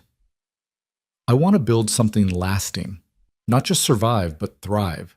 I want to prove that Uncle William's dream wasn't wasted, that this land can support a good life. She paused, then added quietly, I want to belong somewhere, really belong, not just be tolerated or pitied. You belong here, Jonas said, and something in his tone made Eleanor's heart skip. You've earned that, Eleanor. No matter what happens with Webb or the board, you've proven you belong in this territory. Have I? She turned to look at him, finding his eyes already on her. Sometimes I still feel like that lost girl who stepped off the stagecoach, pretending to know what she's doing. We're all pretending, at least a little. Jonas's smile was sad. I came out here running from things I'd rather forget. Your uncle gave me a place to land, to start over. This ranch, He gestured at the darkened landscape. It's been my redemption. Watching you fight for it, seeing you transform from that lost girl into someone who can work cattle and face down Webb without flinching, it's been... He trailed off, seeming to struggle for words. It's been what? Eleanor prompted, barely breathing. Jonas looked at her for a long moment, and in his eyes, she saw everything he wasn't saying. The respect that had deepened into admiration, the partnership that had grown into something neither of them had been looking for but both had found anyway. It's been an honor, he said finally, and though the words were simple, the weight behind them was anything but. Eleanor felt something in her chest crack open, some last defense she'd been maintaining against the feelings that had been growing despite her best efforts to ignore them. She cared for Jonas, had come to depend not just on his help, but on his presence, on the way he made her feel capable and strong and seen in ways no one else ever had. Jonas, she began, but he shook his head gently. Don't. Not yet. His voice was rough. Let's get through the board meeting first. Let's know where we stand. Then, he let the sentence hang, full of possibility and promise. Eleanor nodded, understanding even as disappointment flickered through her. He was right. They couldn't afford distraction, couldn't let personal feelings complicate the fight they were in. But knowing there might be a then that he felt what she felt made the waiting bearable. They sat in silence after that, close but not touching, both looking out at the land they were fighting for. And Eleanor thought that this moment, this quiet understanding between them, was worth fighting for too. The weeks blurred together in a haze of work and worry. The cattle continued to fatten, visibly healthier than when they'd started. Eleanor practiced her presentation for the board meeting until she could recite the numbers in her sleep, costs, revenues, projections, all backed by careful documentation. Morrison checked in regularly, offering advice and encouragement, but Webb was working too. Eleanor heard rumors through May and other townspeople of Webb meeting privately with board members, of pressure being applied behind closed doors. 2 of the 5 board members were known to be in Webb's pocket, bought and paid for through various business dealings. Morrison was solid in their corner. That left 2 undecided votes that would determine everything. Samuel Foster and Margaret Chen, Jonas said, reviewing what they knew. Foster owns the feed store, been in Silver Ridge for 20 years. Chen runs the largest hotel in town, came out from San Francisco 5 years back. Both of them are independent-minded, but both have business relationships with the bank. So they're not likely to cross Webb, Eleanor said, feeling hope slip away. Not unless they have a good reason. Jonas looked thoughtful. We need to give them that reason. Show them this isn't just about one ranch, but about principle, about whether Webb can abuse his position without consequence. How do we do that? We make sure the whole town knows what's at stake. We make it public, make it impossible for Foster and Chen to side with Webb without looking like they're endorsing corruption. Jonas's expression was determined. The board meeting is public. We make sure it's packed, that there are witnesses to whatever happens. Eleanor felt a flutter of nerves. You mean turn it into a spectacle? I mean turn it into a moment of truth. Let the whole town see what Webb's doing, hear him explain why he thinks his assessment was fair, put him on the defensive instead of us. It was risky, Eleanor knew. If they failed publicly, the humiliation would be total. But Jonas was right. They needed more than just Morrison's support. They needed public pressure, community accountability. All right, she said, let's make it public. Over the next week, they quietly spread word through town about the board meeting and what was really at stake. May helped, mentioning it to customers at the cafe. Morrison talked to fellow ranchers. Even Boone at the livery pitched in, telling anyone who'd listen about the young woman fighting to keep her uncle's legacy. The response surprised Eleanor. People she'd never met stopped her in the street to offer encouragement. Miners she'd served at May's promised they'd attend the meeting. Even some of the more reserved townspeople expressed quiet support, tired of watching Webb accumulate property and power unchecked. You've become a symbol, May told her a few days before the meeting. Whether you wanted it or not, people see you as standing up to something bigger than just one foreclosure. I'm not trying to be a symbol, Eleanor protested. I'm just trying to keep my uncle's ranch. Sometimes that's how it starts. One person saying no when everyone else has been saying yes out of fear or exhaustion. May's eyes were knowing. You gave folks permission to care again, to believe they could push back. That's powerful, Eleanor. The night before the county board meeting, Eleanor couldn't sleep at all. She lay in bed staring at the ceiling, mentally reviewing her presentation, imagining every possible question or objection. The numbers were solid, she knew that. The improvements to the property were documented, the progress undeniable. But would it be enough? Around midnight, unable to stand the confinement of her small room any longer, Eleanor dressed and walked out into the quiet town. The streets were empty, most of Silver Ridge asleep, but light showed in the window of the ranch house on the outskirts, and Eleanor found her feet carrying her there almost without conscious decision. Jonas was on the porch, as if he'd been expecting her. Couldn't sleep either? Too much riding on tomorrow.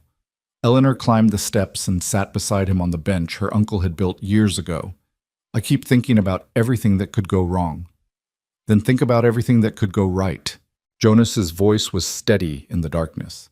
We've done the work, Eleanor. We've proven the ranch can be viable. Morrison's going to speak for us. The town's behind us. We've done everything possible. And if it's not enough? Jonas was quiet for a moment. Then he said, then we tried. Really tried, with everything we had. There's honor in that, even in defeat. I don't want honor in defeat, Eleanor said fiercely. I want to win. I want to keep this place, to build the life I've been working toward. I want... She stopped, unable to finish the sentence because it led to truths she wasn't quite ready to speak aloud. I know, Jonas said softly, and his hand found hers in the darkness. I want that too. They sat like that for a long time, hands clasped, drawing strength from each other.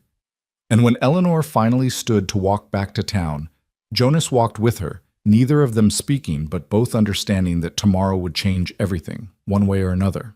The county board meeting was held in the town hall, a building that normally hosted dances and social gatherings, but today felt like a courtroom.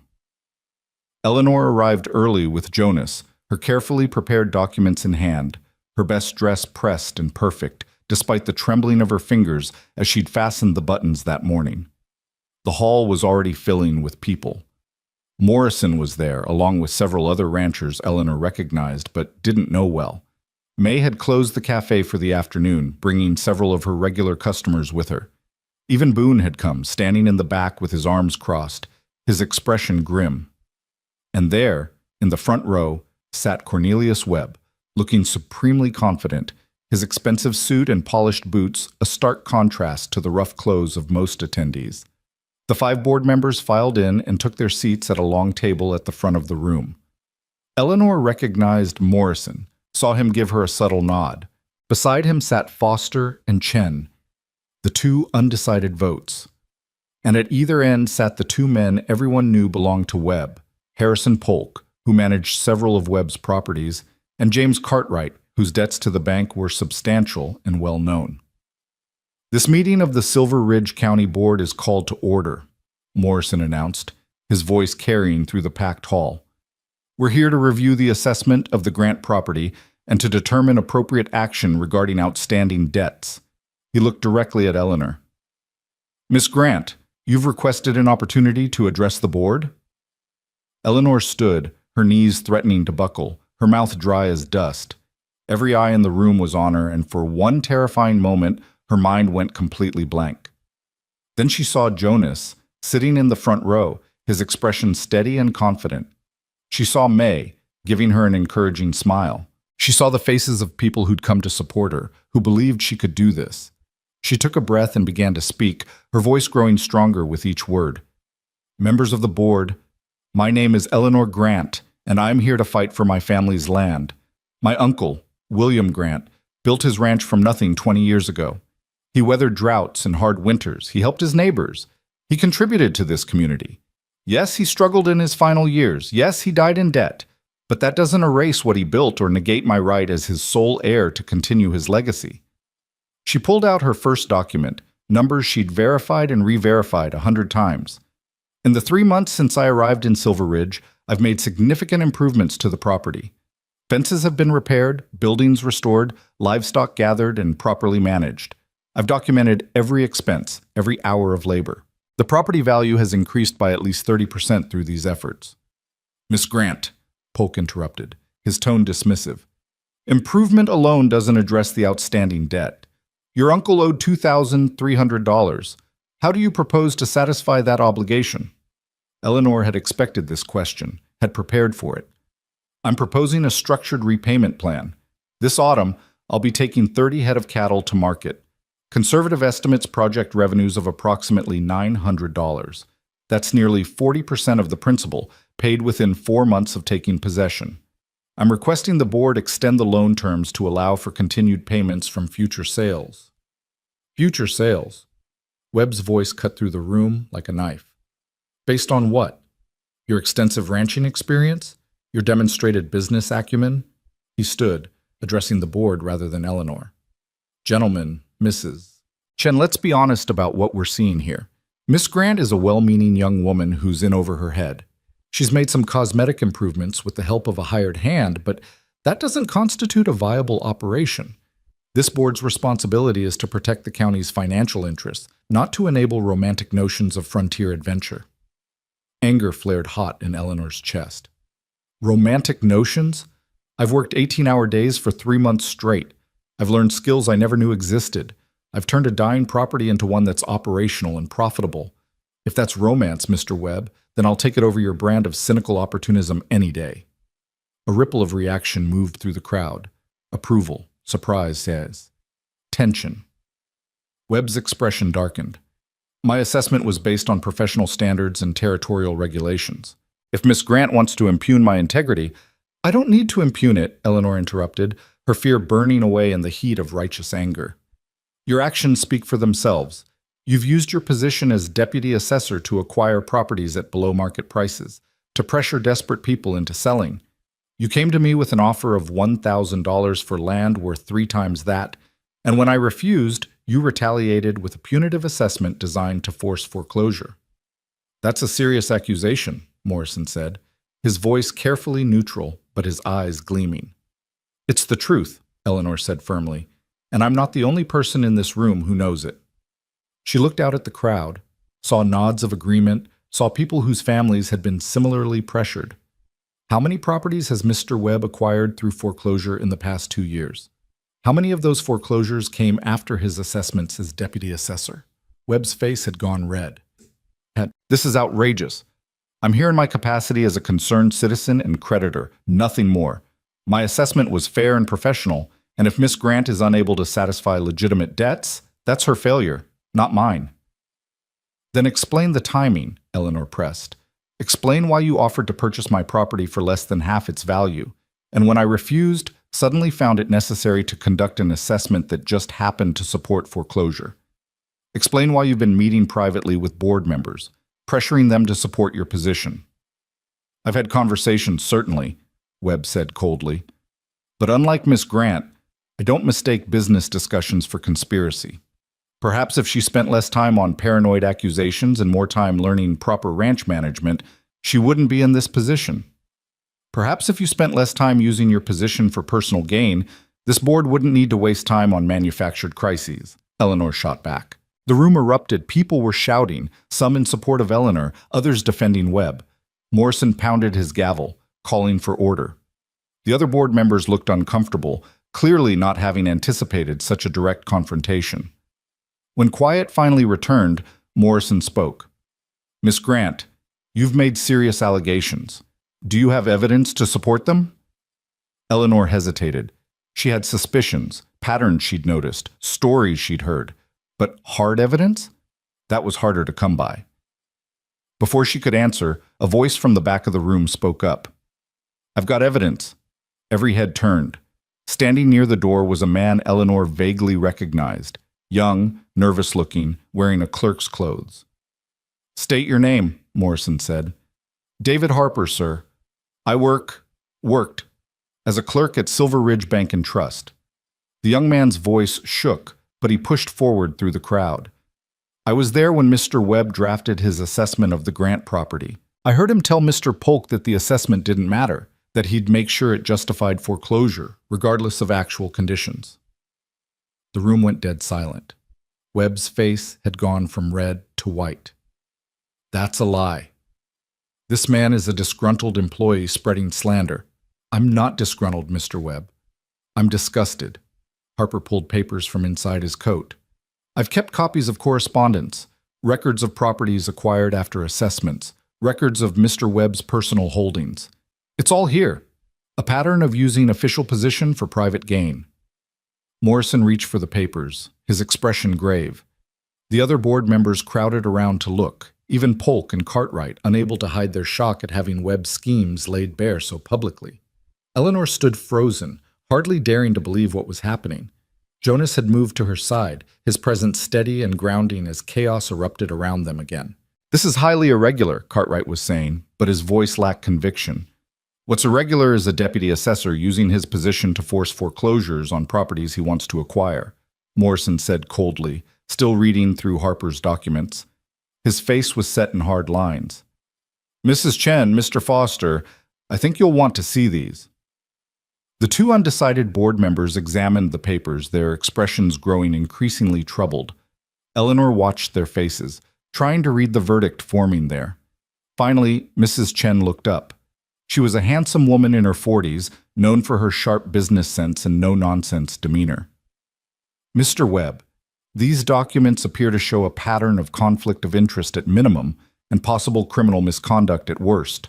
I move that this board immediately suspend your authority as deputy assessor pending a full investigation. Seconded, Foster said grimly. All in favor? Morrison called, and 3 hands went up, his own, Chen's, and Foster's. A clear majority. Polk and Cartwright sat silent, unable to vote against Webb, but unwilling to publicly support him now. Motion carries, Morrison declared. As for the matter of the Grant property, Miss Grant, your presentation has demonstrated competent management and a viable plan for debt repayment. I move that this board grant an extension of loan terms with quarterly reviews of progress. Miss Grant will make her first payment from the autumn cattle sale, with subsequent payments structured based on demonstrated cash flow. Seconded, Chen said immediately. The vote was the same, 3 in favor, 2 abstaining. Eleanor felt her knees buckle with relief, and Jonas's hand at her elbow was the only thing keeping her upright. Motion carries, Morrison said, his stern expression finally cracking into a smile. Miss Grant, the ranch is yours to keep and develop. Don't make us regret this decision. I won't, sir. I promise you won't. Eleanor's voice was thick with emotion. The crowd erupted in applause and cheers. People surged forward to congratulate her, to shake her hand, to tell her they'd known she could do it. May appeared and pulled Eleanor into a fierce hug. Morrison came down from the board table to shake her hand properly. Through it all, Eleanor kept looking for Jonas, needing to see him, to share this impossible victory with the person who'd made it possible. She finally spotted him near the door, and their eyes met across the crowded room. His smile was warm, proud, full of everything they hadn't yet said to each other. Webb had disappeared, slipping out in the chaos. Eleanor didn't care. Let him go. The ranch was hers, legally, officially hers. She'd stood up to power and won, not through money or connections, but through sheer stubborn determination and the support of people who believed in fighting for what was right. As the celebration continued around her, Eleanor felt something settle deep in her chest, a sense of belonging, of having earned her place in this rough territory. She'd come to Silver Ridge lost and desperate, with nothing but a dead man's legacy and dwindling hope. Now she had land, she had a future, and standing across that crowded room, watching her with warmth in his eyes, she had Jonas. Whatever came next, whatever challenges waited, she would face them here, in the territory that had tested her and found her worthy. The ranch was saved, but more than that, Eleanor Grant had saved herself, had discovered who she could be when pushed to the absolute limit and beyond. The girl from Philadelphia was gone, replaced by someone stronger, someone who could stand in the dust and the wind and call this harsh land home. The battle was won. Now the real work of building a life could begin. The celebration at May's Cafe lasted well into the night, but Eleanor slipped away before midnight, exhausted in a way that went beyond physical tiredness. She'd won, truly won, and the reality of it hadn't quite settled into her bones yet. The ranch was hers. The future she'd fought for was suddenly, impossibly real. Jonas found her standing on the porch of the ranch house, looking out at the moonlit landscape. She'd ridden out alone after leaving the party, needing space to process everything that had happened, but somehow she'd known he would follow. "You should be celebrating," he said quietly, coming to stand beside her. "The whole town wants to buy you drinks and hear the story of how you took down Cornelius Webb." "I didn't take him down. David Harper did that." Eleanor pulled her shawl tighter against the November chill. "I just refused to give up." "That's not nothing." Jonas leaned against the porch railing, his profile sharp in the moonlight. "Most people would have taken Webb's first offer and counted themselves lucky to escape with anything. You stood and fought when every rational calculation said you'd lose." "Maybe I'm not very rational."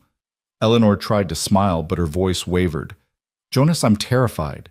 He turned to look at her, surprise flickering across his face. "Of what?" "You won. The ranch is saved." "That's what terrifies me." Eleanor's words came in a rush now, all the fear she'd been holding back flooding out. Fighting to keep it was one thing. Actually keeping it, actually making this work long term, that's something else entirely. What if I can't do it? What if the cattle sale doesn't bring enough money? What if next winter is harder than I can handle? What if I've just delayed the inevitable? "Eleanor," Jonas stepped closer, his hands gentle on her shoulders. "Listen to me. You're not alone in this. You've got Morrison's support, the town's backing, and you've got me. As long as you want me here, I'm not going anywhere." The words hung in the air between them, weighted with meaning that went beyond ranch partnership. Eleanor looked up at him, at the face that had become so familiar over these months of shared struggle, and felt her heart crack open completely. "I do want you here," she whispered, "not just as foreman or partner. Jonas, He kissed her before she could finish, and Eleanor felt everything else fall away. The fear, the exhaustion, the weight of responsibility. There was only this moment, only the warmth of his hands cradling her face, only the rightness of finally admitting what had been growing between them since that first day when they'd shaken hands over an impossible dream. When they finally broke apart, both breathing hard, Jonas rested his forehead against hers. "I've wanted to do that for weeks. Months, maybe. But I couldn't. Not while everything was uncertain. Not while you were fighting just to survive." "And now?" Eleanor's heart was racing. "Now we have time. Time to figure out what this is between us. Time to build something real." His smile was tender. "If you want that. If I'm not presuming too much." "You're not presuming anything I haven't been thinking myself." Eleanor touched his face, tracing the line of his jaw. "I came here with nothing, Jonas. No family, no home, no future. You helped me build all of that. You believed in me when I barely believed in myself." "You did the building. I just handed you tools." Jonas pulled her close, and Eleanor rested her head against his chest, listening to the steady beat of his heart. "But I'd like to keep doing that. If you'll let me. Keep building this life together. See where it leads." They stood like that for a long time, wrapped in each other and the quiet of the mountain night, and Eleanor felt something shift and settle inside her, some final piece of herself clicking into place. She'd found more than a ranch in Colorado territory. She'd found home, and she'd found love, and the combination felt like grace. The autumn cattle drive to Denver came sooner than Eleanor was ready for, but Jonas insisted the timing was right. "Market prices are good now," he explained as they prepared for the journey. "Wait until spring and we risk them dropping. Besides, we need that cash to make the first payment and stock up for winter." The drive itself was brutal work. Eleanor had thought she understood hard labor, but moving 30 head of cattle across rough territory while dealing with weather, predators, and the sheer unpredictability of livestock taught her new depths of exhaustion. Dutch rode with them, along with 2 hands Morrison had lent them, and Eleanor learned more about cattle management in those 5 days than she had in the previous 3 months. "You're a natural," Dutch told her on the 3rd night as they sat around the campfire. "Got good instincts for reading the herd, knowing when to push and when to hold back. That's something you can't really teach. Either you feel it or you don't." The praise warmed Eleanor, but she was too tired to do more than nod her thanks before falling asleep sitting up, her plate of beans still half full. Jonas covered her with a blanket and took her watch, letting her sleep through what should have been her turn. When she woke near dawn and realized what he'd done, she tried to scold him, but he just smiled and said, "Partners take care of each other. That goes both ways." Denver was overwhelming after months in Silver Ridge. So many people, so much noise, the sheer scale of civilization pressing in from all sides. But the stockyards were familiar territory to Jonas, and he guided them through the chaos of buyers and sellers with confident ease. The cattle sold for $940, even better than their most optimistic projections. The buyer was impressed with their condition, commenting that whoever had managed these animals knew what they were doing. Eleanor felt pride swell in her chest at Jonas's quiet, "That would be Miss Grant. She's the owner and primary manager." The buyer's eyebrows had risen, clearly not expecting the owner to be a young woman, but he'd tipped his hat respectfully and paid in full. Eleanor held the bank draft in her hands like it was made of gold, this proof that she could do what she'd claimed, turn the ranch into a profitable operation. "First thing we do is make that payment to the bank," she told Jonas as they left the stockyard. "Show Morrison and the board we're serious about the repayment plan." "First thing we do is get you a decent meal and a real bed for the night," Jonas countered. "Then tomorrow we make the payment, purchase winter supplies, and head home." Home. The word sent a warm flutter through Eleanor's chest. The ranch had become home, more truly than Philadelphia had ever been. That house with its rough floors and simple furniture, that land with its challenges and possibilities, that was where she belonged now. They spent the evening walking through Denver's streets, and Eleanor was struck by how foreign it all felt. The fine dresses and carefully coiffed hair of city women seemed absurd compared to her practical trail clothes. The shops full of luxury goods held no appeal. She found herself eager to return to Silver Ridge, to the ranch, to the life she was building there. "Any regrets?" Jonas asked as they watched the sun set behind the mountains. "About leaving your old life behind?" Eleanor thought about Philadelphia, about the girl she'd been who had worried about social calls and proper tea service. That person seemed like a stranger now, someone from a story she'd once read rather than her own life. "None," she said firmly. "That life was dying long before I left it. My father's illness, losing everything, it was all falling apart anyway. Coming here, fighting for the ranch, it gave me something I never had back east." "What's that?" "Purpose. Choice. The feeling that what I do matters, that I'm building something rather than just maintaining appearances." She looked up at him, finding his eyes warm and understanding. "Back in Philadelphia, I was playing a role. Dutiful daughter, proper lady, all the things I was supposed to be. Here, I get to decide who I am." Jonas smiled and pulled her close. "And who are you, Eleanor Grant?" "I'm still figuring that out," she admitted, "but I like who I'm becoming." They returned to Silver Ridge 3 days later, and Eleanor went straight to the bank with her payment. The new deputy assessor, a straight-laced man named Thompson who'd been appointed after Webb's removal, accepted it with professional courtesy and updated her account. Eleanor walked out with a receipt showing her first quarterly payment made in full, proof that she was honoring her commitments. Webb himself was nowhere to be seen. Rumor had it he'd left Silver Ridge shortly after the board meeting, departing before the formal investigation into his conduct could begin. Some said he'd gone to Denver. Others claimed he'd headed to California. Eleanor didn't particularly care where he'd gone, only that he was gone, his shadow no longer hanging over her future. "That's one debt addressed," she told Jonas that evening as they reviewed their finances. "But we still owe Morrison for the hay, and we need to purchase breeding stock if we're going to build the herd back up."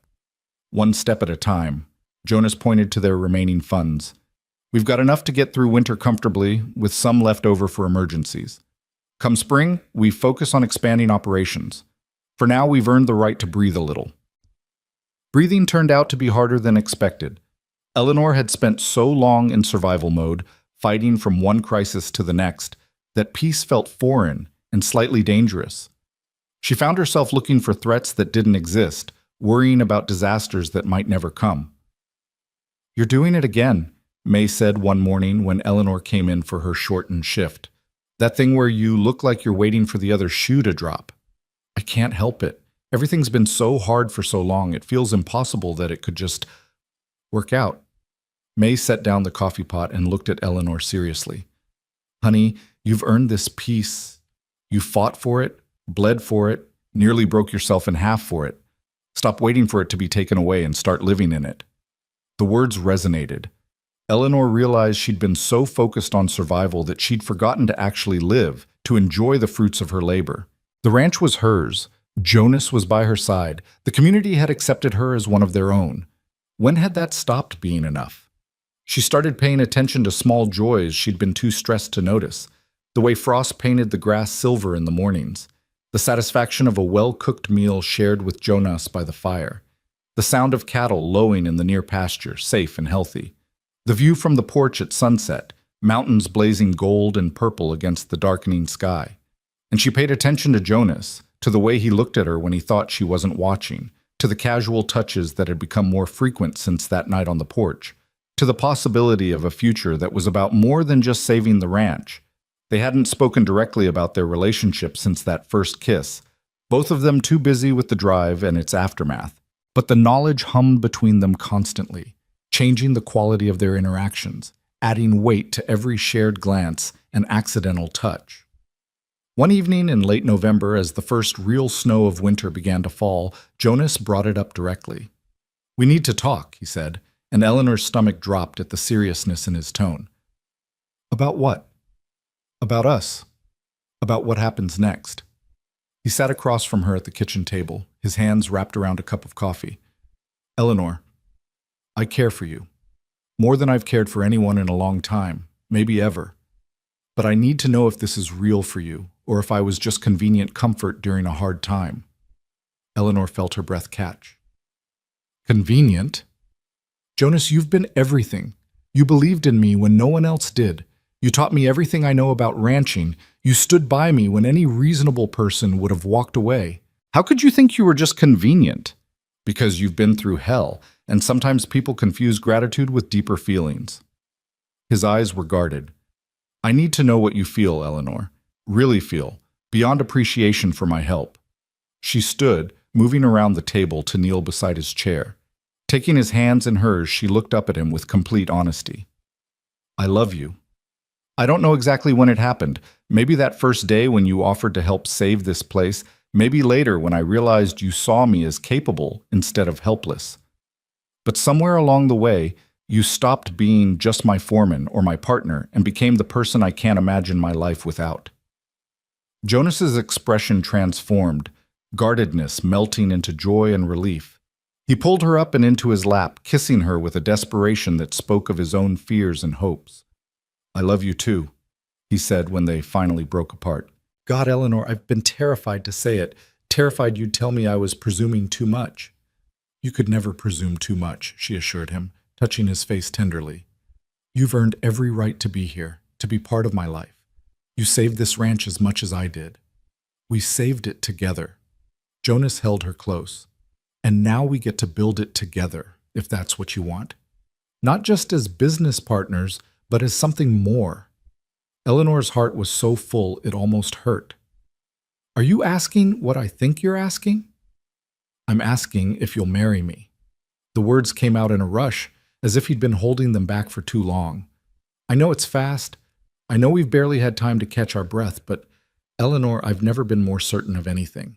I want to build this life with you, officially and completely. I want to wake up every morning knowing you're mine and I'm yours. I want—" She kissed him to stop the flow of words, pouring everything she felt into it. "Yes," she said when they came up for air. "Yes, absolutely yes. I want all of that too." Jonas laughed, the sound bright and free, and Eleanor realized she'd never heard him laugh like that before. He'd always been so serious, so controlled, but now pure joy radiated from him. "We should do it soon," he said, "before winter sets in completely, while travel is still possible. Get Morrison to stand witness, have May there. A small ceremony," Eleanor agreed. "Nothing fancy, just the people who matter." She smiled. "I don't even have a proper dress." "You could wear a feed sack and you'd be the most beautiful bride I've ever seen." Jonas tucked a strand of hair behind her ear. "But if you want a new dress, we can afford one now. You've earned some luxury, Eleanor." The thought of having something new, something beautiful that was purely for joy rather than necessity made Eleanor's throat tight. I'd like that. Something simple but nice. And maybe we could have a small reception at May's. She'd never forgive us if we didn't. May will probably insist on cooking the entire meal herself. Jonas's smile was warm. She's been rooting for us since before we even knew there was an us to root for. They spent the rest of the evening making plans, talking about the future with an ease that would have seemed impossible just months ago. The ranch had given Eleanor a home and a purpose. Jonas had given her love and partnership. Together, they were building something that felt solid and real and lasting. The next morning, Eleanor woke before dawn as usual, but instead of the dread or determination that had characterized her mornings for months, she felt something new, anticipation, not for challenges to overcome, but for life to be lived, for ordinary days made extraordinary by being shared with someone she loved. She found Jonas already in the barn, mucking stalls in the dim light. He looked up when she entered, his smile instantaneous and genuine. "Morning. Thought I'd get a head start on chores." "You always do." Eleanor picked up a pitchfork and joined him. "Jonas, about last night, having second thoughts?" His voice was carefully neutral, but she saw tension in his shoulders. "The opposite. I just wanted to say thank you." At his confused look, she elaborated. "For seeing me. Really seeing me. Not just the desperate girl who showed up with nothing. For believing I could do this before I believed it myself. For giving me time to figure out what I wanted instead of pushing for more before I was ready." Jonas set down his pitchfork and pulled her close, heedless of the barn dust and hay. "You're easy to see, Eleanor. You shine. I just had to wait until you were ready to let that light out." They stood like that for a long moment, wrapped in each other in the quiet of early morning, and Eleanor thought that this simple joy of being held by someone who knew her completely was worth every hardship she'd endured to get here. The weeks leading up to their wedding flew by in a whirl of preparation and ranch work. Eleanor ordered fabric from Denver and sewed her own dress with May's help, creating something simple but elegant in deep cream-colored silk.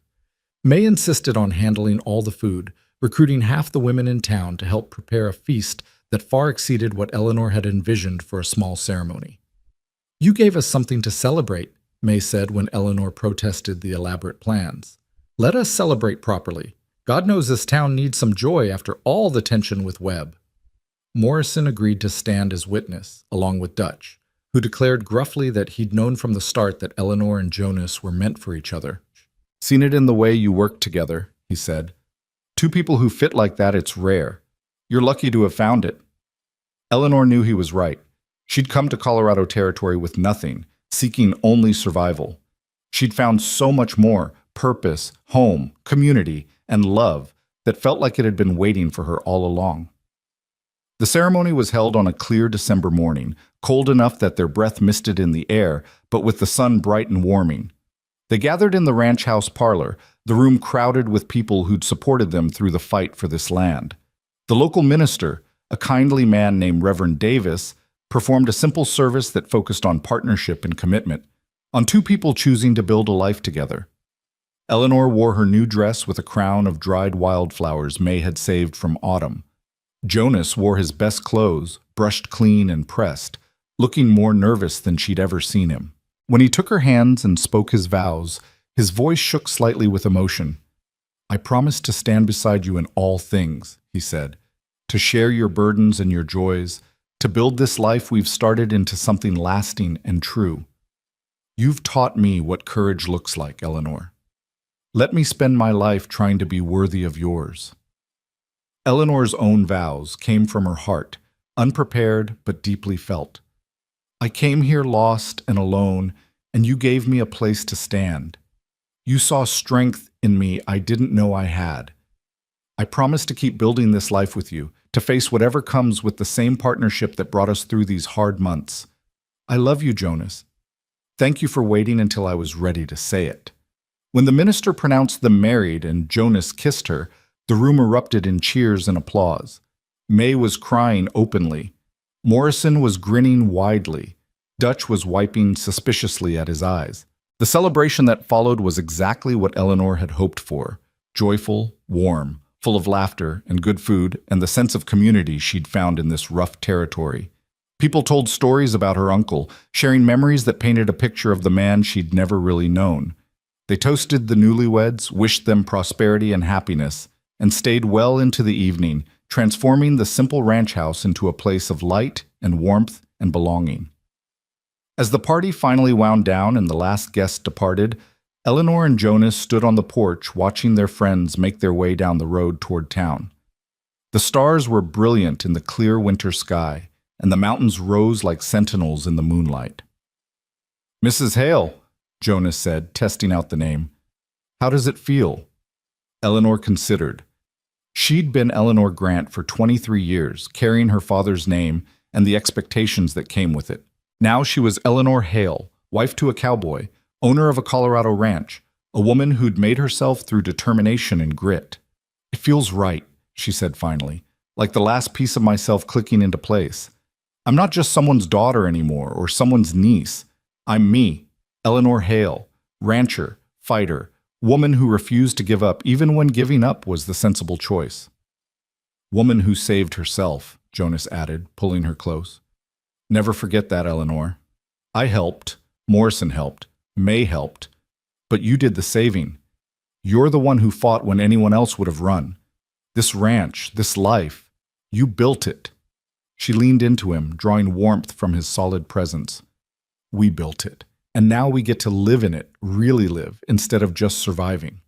She looked up at him, seeing love and pride and promise in his eyes. "What do you think comes next?" "Everything," Jonas said simply. "Spring and planting, summer and harvest, years of building and growing. Children, maybe, if we're blessed. Growing old together on this land, watching it thrive because we refuse to let it die."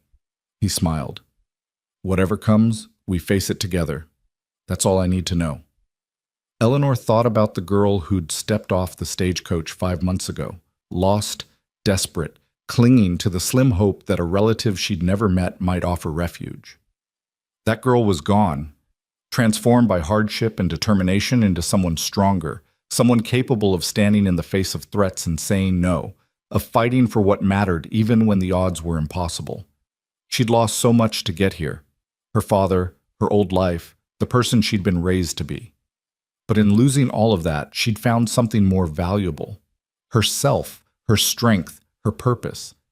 And she'd found Jonas, a partner in the truest sense, someone who saw her completely and loved what he saw. "Thank you," she said softly. "For what?" "For being here. For that first day when you didn't send me away, when you offered to help even though it made no practical sense. For every day after, every moment of teaching and patience and faith. For loving me." Jonas's arms tightened around her. "Thank you for letting me, for seeing past the rough edges to what I could offer, for trusting me with your dreams and your heart." He kissed the top of her head. "I promise I'll spend every day trying to deserve that trust." They stood like that as the night deepened, wrapped in each other and the profound peace of knowing they were exactly where they belonged. The ranch stretched around them, land they'd fought for and won, land they would nurture and protect and pass on someday to the next generation. Inside the house, the fire burned low in the hearth, casting warm shadows on walls that had witnessed so much struggle and now held the promise of joy. The cedar bench her uncle had built still sat on the porch, weathered by time and elements, a silent witness to the transformation that had taken place here. Eleanor Grant had come to Colorado Territory seeking only survival, a place to land when she had nowhere else to go. She'd found a fight worth fighting, a purpose worth pursuing, and in the process she'd discovered who she truly was beneath all the expectations and limitations that had defined her old life. Now she was Eleanor Hale, and her story was just beginning. The hardest battles were behind her, but the richest rewards lay ahead. Seasons of work and growth, years of partnership and love, a lifetime of building something meaningful on this land that had tested her and found her worthy. As Jonas led her inside to begin their first night as husband and wife, Eleanor looked back one last time at the mountain silhouetted against the star-bright sky. She'd arrived at dusk, lost and alone. She'd fought through the darkness, refusing to surrender even when surrender seemed inevitable. And now she stood in the light of a future she'd created with her own hands, her own courage, her own stubborn refusal to give up on what mattered. The journey from that first frightened moment off the stagecoach to this peaceful joy had been brutal and beautiful in equal measure. But every step had been worth it to arrive here, at home, at peace, at the beginning of everything she'd been seeking without knowing what she sought. The ranch was saved, her place in this territory secured, and beside her stood a man who would walk through fire for her as she would for him. Whatever came next, they would face it together. And that was enough. More than enough. It was everything. Winter settled over the ranch like a blanket, transforming the landscape into something both beautiful and unforgiving. Eleanor woke on their first morning as husband and wife to find Jonas already gone from their bed, out checking on the cattle before full light. She dressed quickly in the cold air and joined him, unwilling to let him shoulder the work alone even on this morning after their wedding. He looked up from breaking ice on the water trough and smiled, that warm expression that still made her heart skip. "You should be resting. Yesterday was a long day." So was every day before it. Marriage doesn't change the fact that cattle need tending. Eleanor grabbed a hammer and helped him clear the frozen water. "Besides, I thought we agreed. Partners in everything." "Partners in everything," Jonas echoed, pulling her in for a quick kiss that tasted like cold air and promise. "Though I reserve the right to occasionally insist you rest when you're running yourself ragged." "Only if I get the same right," Eleanor countered, and they both laughed, the sound bright in the winter morning.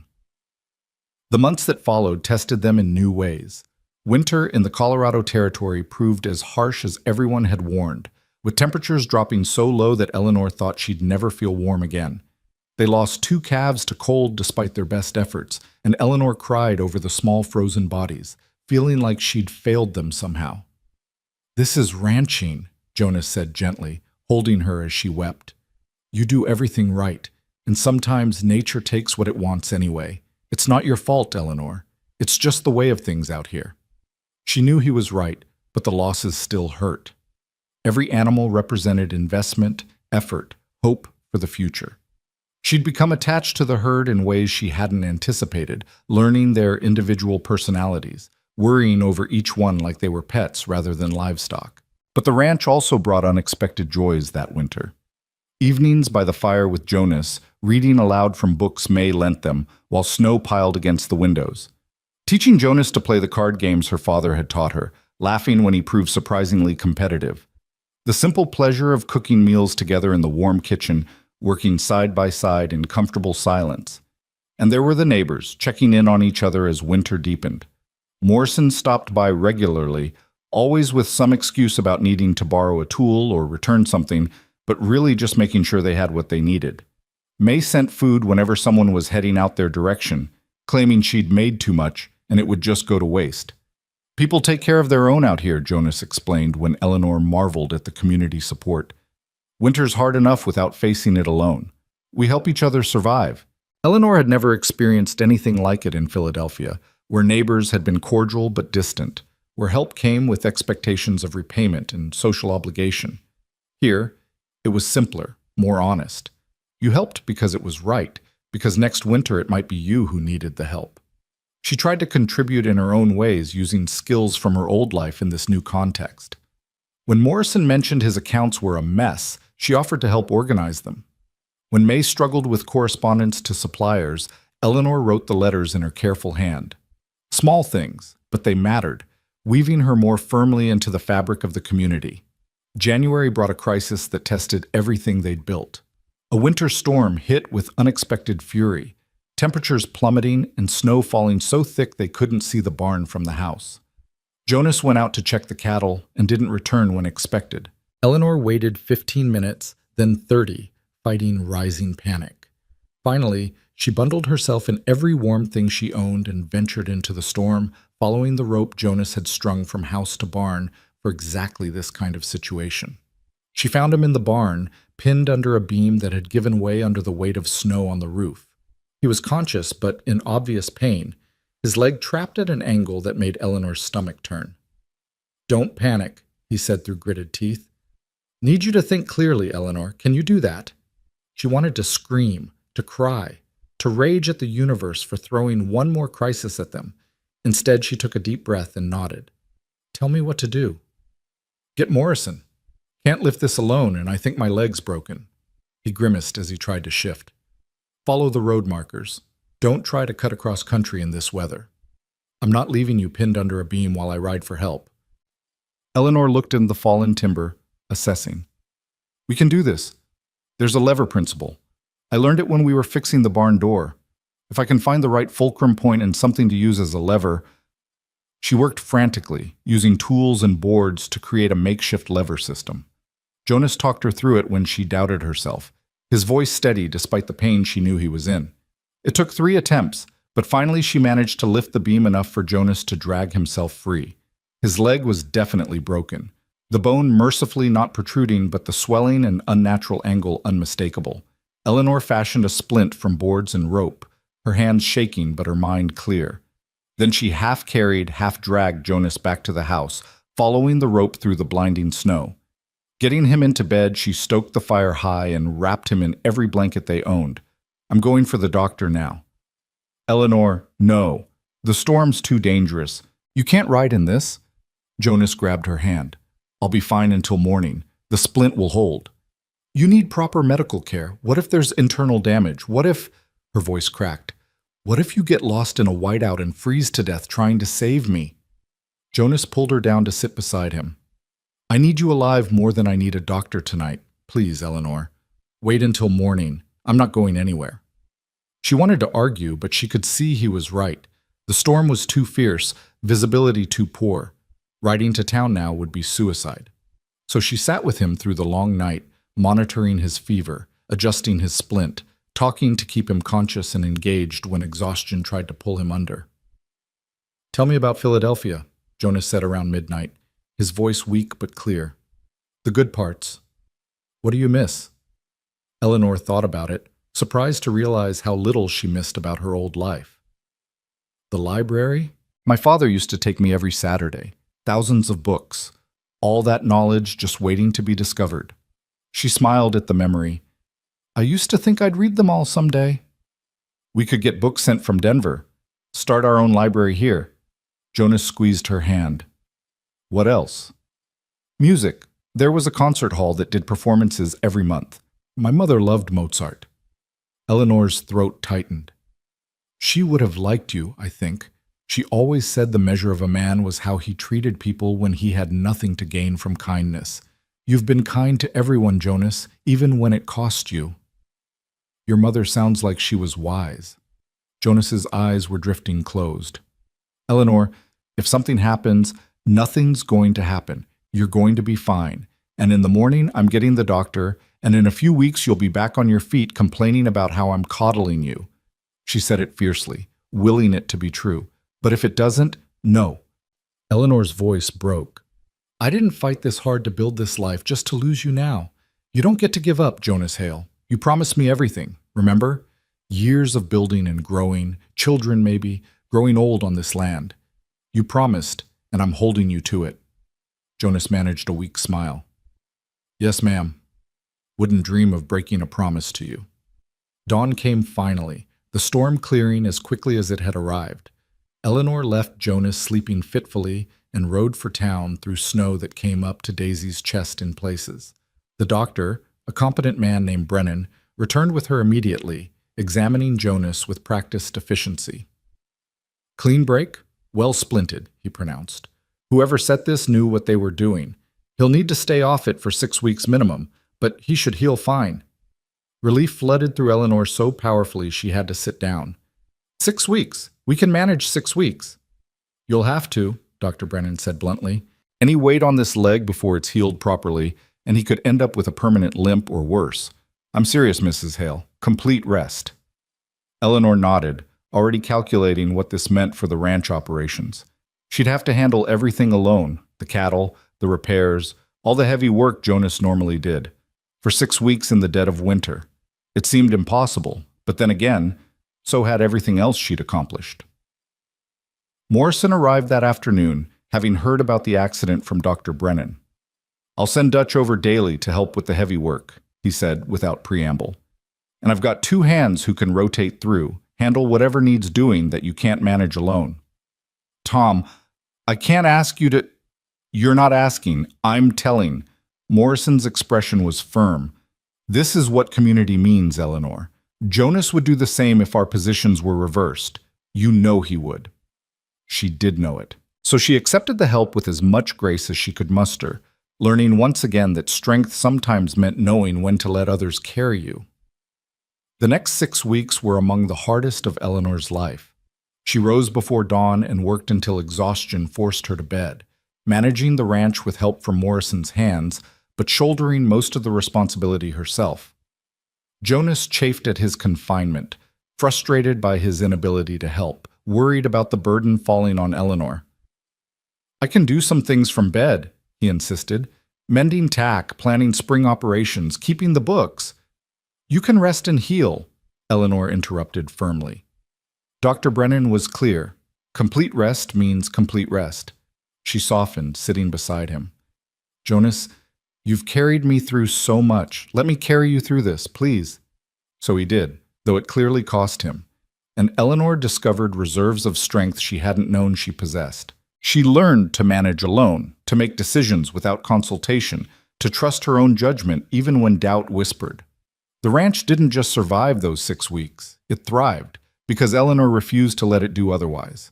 May commented on the transformation one morning when Eleanor came in for her brief shift.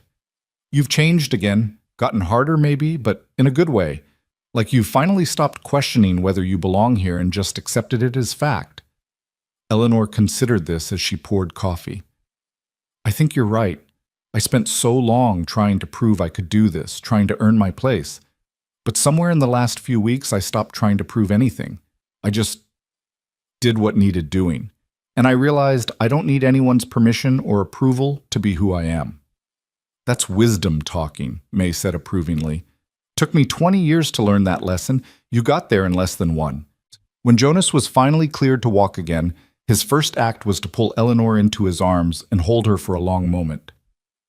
I watched you these past weeks, he said quietly.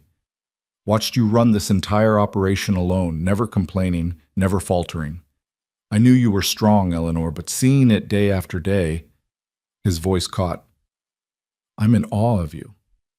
I just did what had to be done, Eleanor said, but she was pleased by his words. Same as you would have. No, I would have accepted more help, delegated more. You drove yourself into the ground rather than show any weakness. Jonas pulled back to look at her seriously. That strength is incredible, but promise me something. Promise you'll let people help when you need it. You don't have to do everything alone anymore. It was a lesson Eleanor was still learning, but she nodded. I promise to try. Spring came late that year, snow lingering well into March. But when it finally arrived, it transformed the ranch into something beautiful. Green grass pushed up through the melting snow, wildflowers appeared in unexpected places, and the cattle grew sleek and healthy on the improving forage. Eleanor and Jonas threw themselves into spring work with renewed energy. They expanded the herd with breeding stock purchased from Morrison at favorable terms. They repaired winter damage to fences and buildings. They planted a kitchen garden behind the house, Eleanor's first attempt at growing food, and watched with delight as seedlings pushed up through the dark soil. This could actually work, Eleanor said one evening as they surveyed their land. The cattle grazed peacefully, the barn stood straight and strong, the house looked cared for and loved. Not just survive, but really work, become the prosperous operation Uncle William dreamed of. It already is working, Jonas pointed out. We made all our payments to the bank. The herd's growing. We're not just surviving anymore, Eleanor. We're building something lasting. She thought about that word. Lasting. 6 months ago, she'd been focused on immediate survival, on making it through each day. Now she could think in terms of years, decades even, of the ranch passing someday to children they might have, of legacy and continuity. I want to put up a marker, she said suddenly, for Uncle William. Something to remember him by, to acknowledge what he started here. They chose a spot on a rise overlooking the ranch, a place with a view of the mountains and the valley. Jonas carved a simple wooden cross, and Eleanor added a plaque with her uncle's name and dates, along with a single line. He built from nothing and never gave up.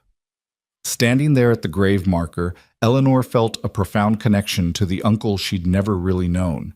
He'd struggled and failed in many ways, but he'd also persevered, creating something from raw land and determination. She was his legacy, carrying forward what he'd started, proving that his dream hadn't been in vain. "Thank you," she whispered to the wind, "for giving me a place to land, for starting something I could finish, for teaching me, even in death, that giving up isn't the only option." Jonas's hand found hers, steady and warm.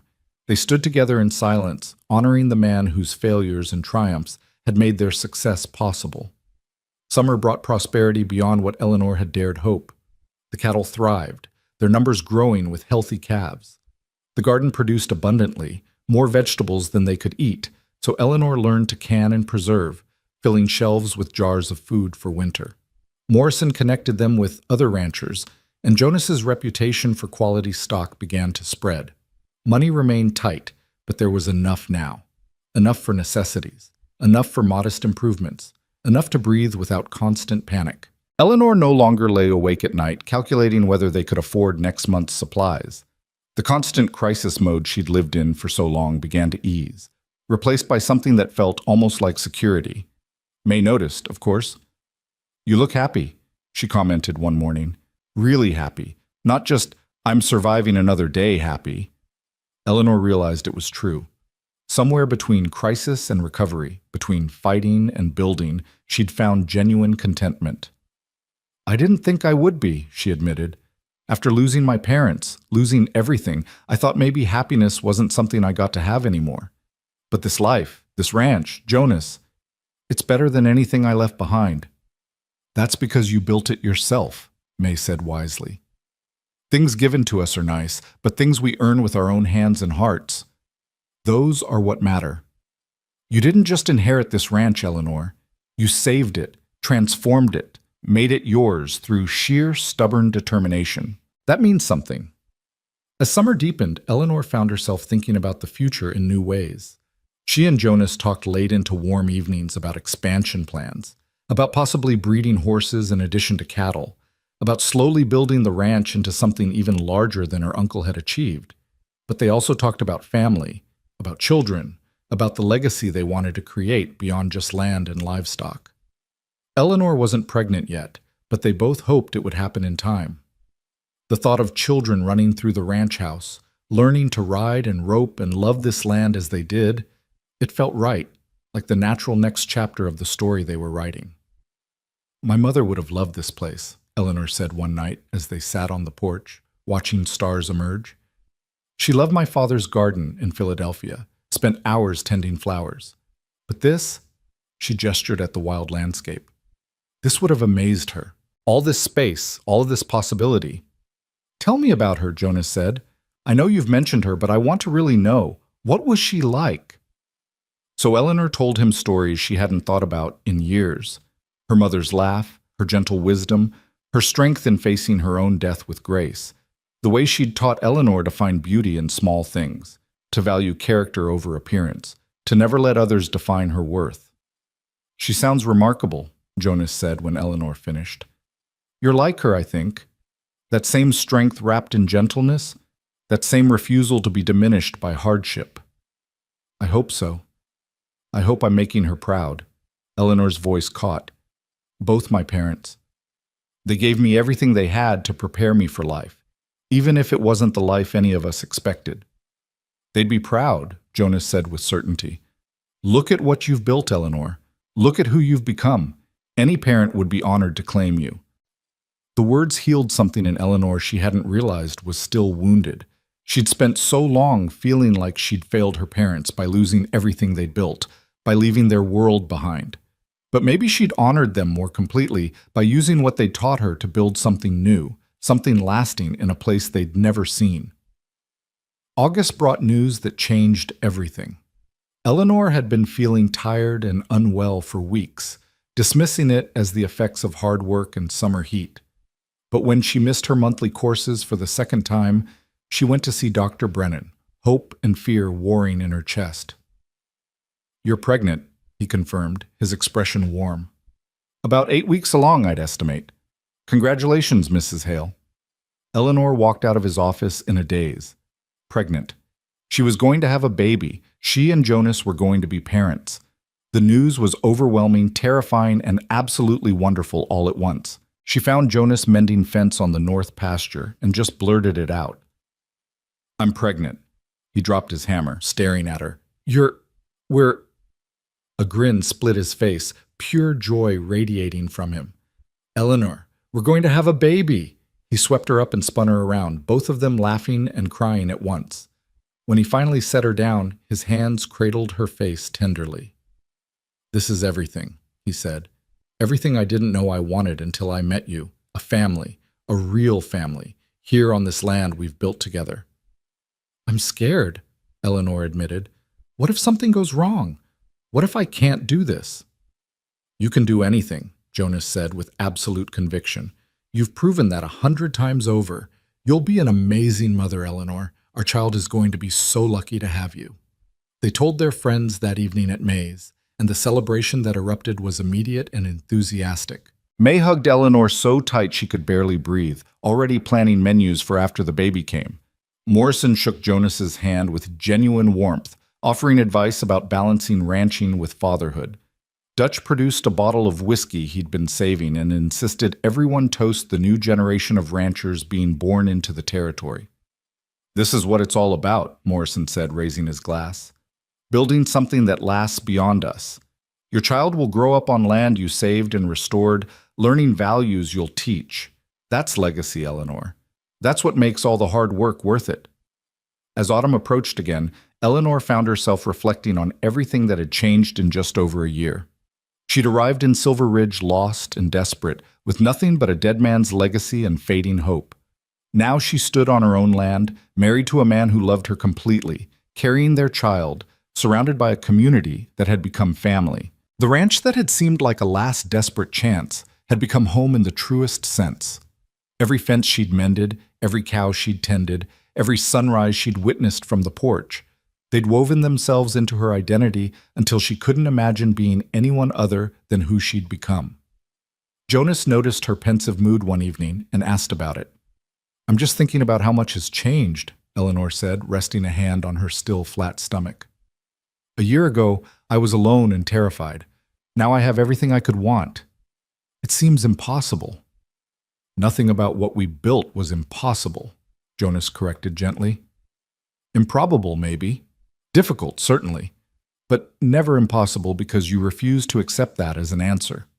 He was right, Eleanor realized. Every obstacle that had seemed insurmountable, Webb's opposition, the bank's debt, her own inexperience, she'd faced and overcome not through any special advantage, but through sheer refusal to give up.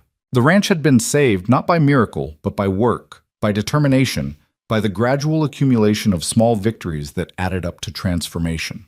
When autumn came and they took their second cattle drive to market, the results exceeded even their optimistic projections.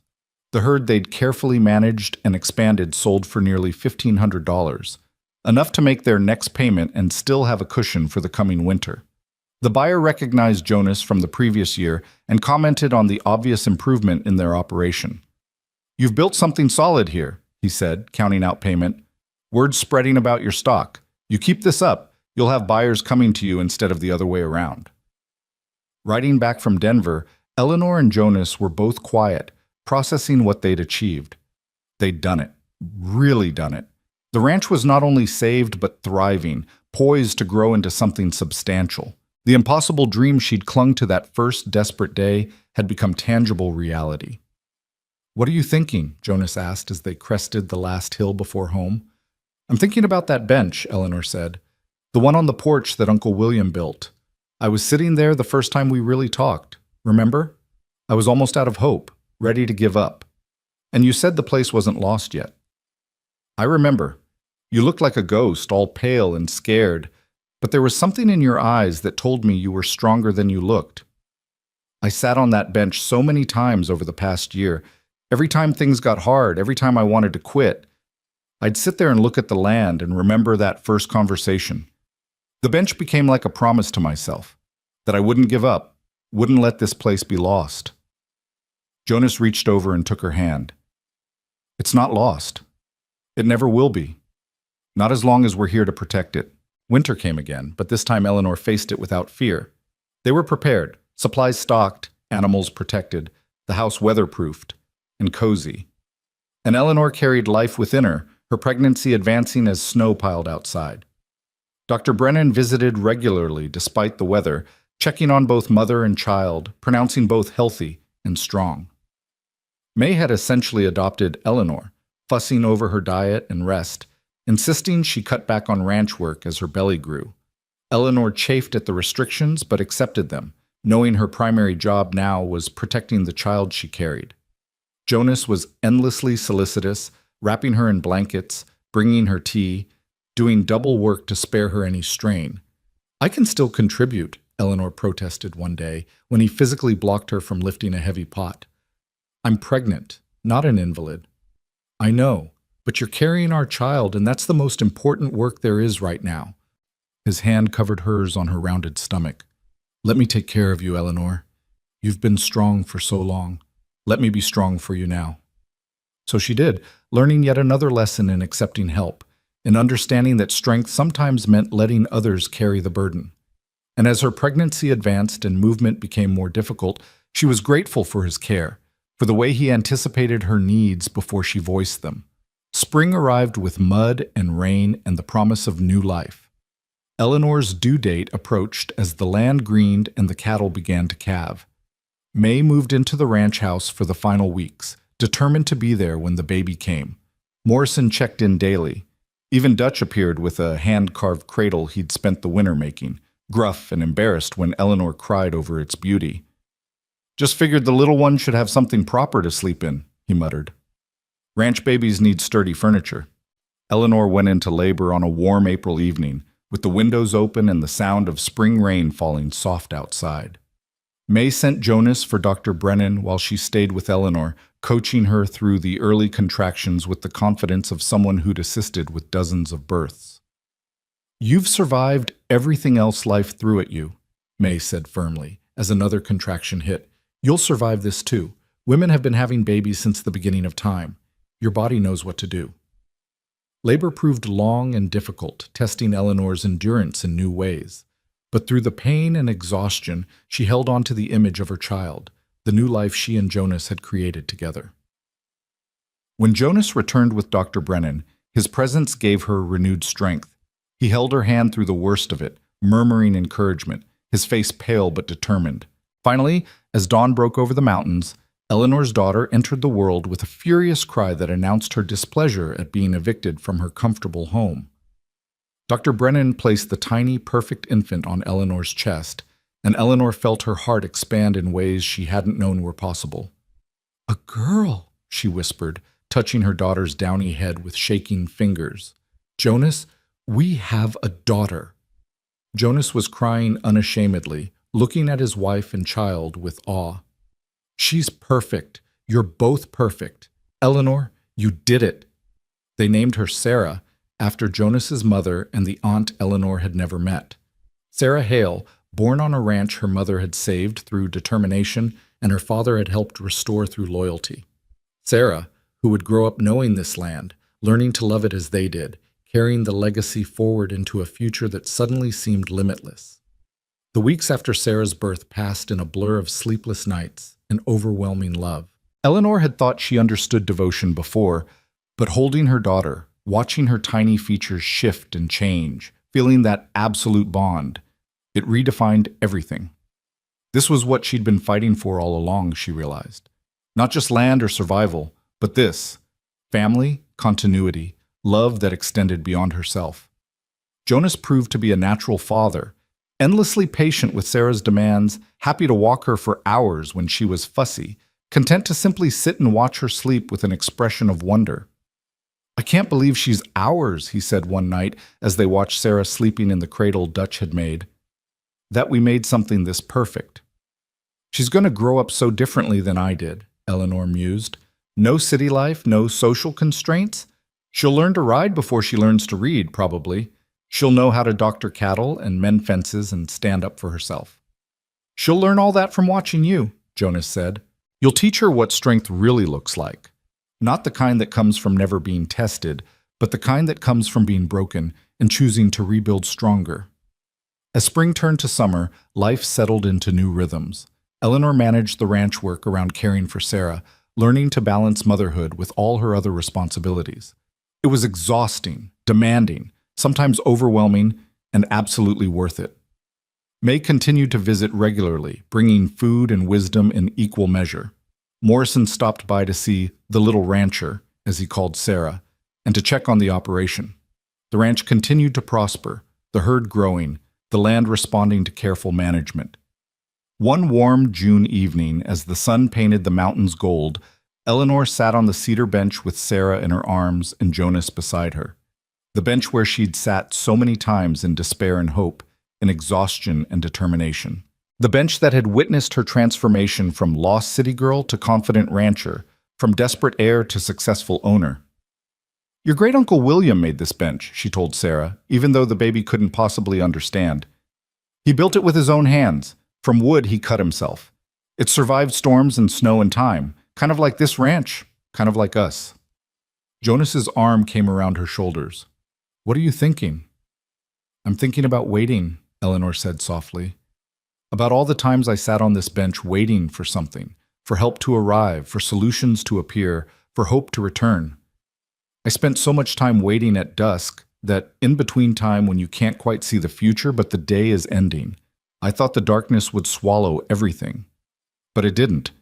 No, because I kept waiting, kept believing that tomorrow might bring something better. And it did, Jonas. You wrote in that day when I'd almost given up completely. You came back with those men and that paper that saved the ranch. Every time I thought it was over, something or someone arrived just in time." She looked at her husband, at her daughter, at the land spreading before them. "I don't think I really understood it until now. Waiting isn't passive, it's active hope, the choice to believe in possibility even when everything looks impossible. That's what this bench represents. The courage to keep waiting, to keep believing, even when dusk falls and darkness seems certain." Jonas kissed her temple. "You weren't just waiting, though. You were working, fighting, building. You made your own hope." "Maybe. But I also learned to accept help, to let others care for me, to trust that I wasn't alone." Eleanor smiled at Sarah, who was dozing in her arms. "That's what I want to teach her. To be strong, yes, but also to know when to wait for help, when to accept support, when to trust in community and connection."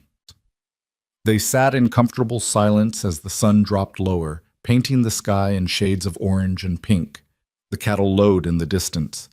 The wind whispered through the cottonwoods her uncle had planted decades ago. Everything was peaceful, settled, right in ways Eleanor had stopped believing were possible. "Do you ever regret it?" Jonas asked quietly. "Leaving Philadelphia, coming here, all the hardship you endured?" Eleanor didn't even have to think about it. "Never. Not for 1 second. That life was killing me slowly, not through cruelty, but through emptiness. I was playing a role following a script someone else had written. Here, I get to write my own story. We're writing it together." "And what a story it is." Jonas stood, carefully taking Sarah from Eleanor's arms. "Come on, let's go inside. I'll make supper while you rest." "I can help. I know you can. But you don't have to. Not tonight. Tonight, just rest. Be present. Enjoy what we've built." Eleanor stood, stretching muscles that were finally starting to remember what it felt like to not be in constant crisis mode.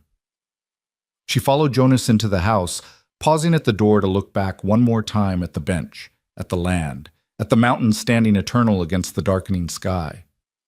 She thought about that first evening in Silver Ridge, standing alone and terrified on the dusty street. She thought about learning her uncle was dead, about facing Webb in his bank, about every impossible obstacle that had seemed guaranteed to crush her dreams. She thought about all the times she'd sat on that bench at dusk, exhausted and scared, waiting for hope to return. And here she was, alive, thriving, surrounded by love, with a ranch that was finally and truly hers, with a family she'd built from nothing but determination and faith. The waiting had been worth it.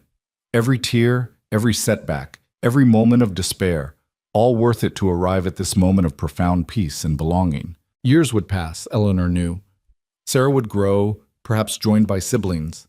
The ranch would continue to evolve, seasons rolling by in their endless cycle. There would be challenges ahead. There always were. Hard winters and dry summers, market fluctuations and unexpected crises.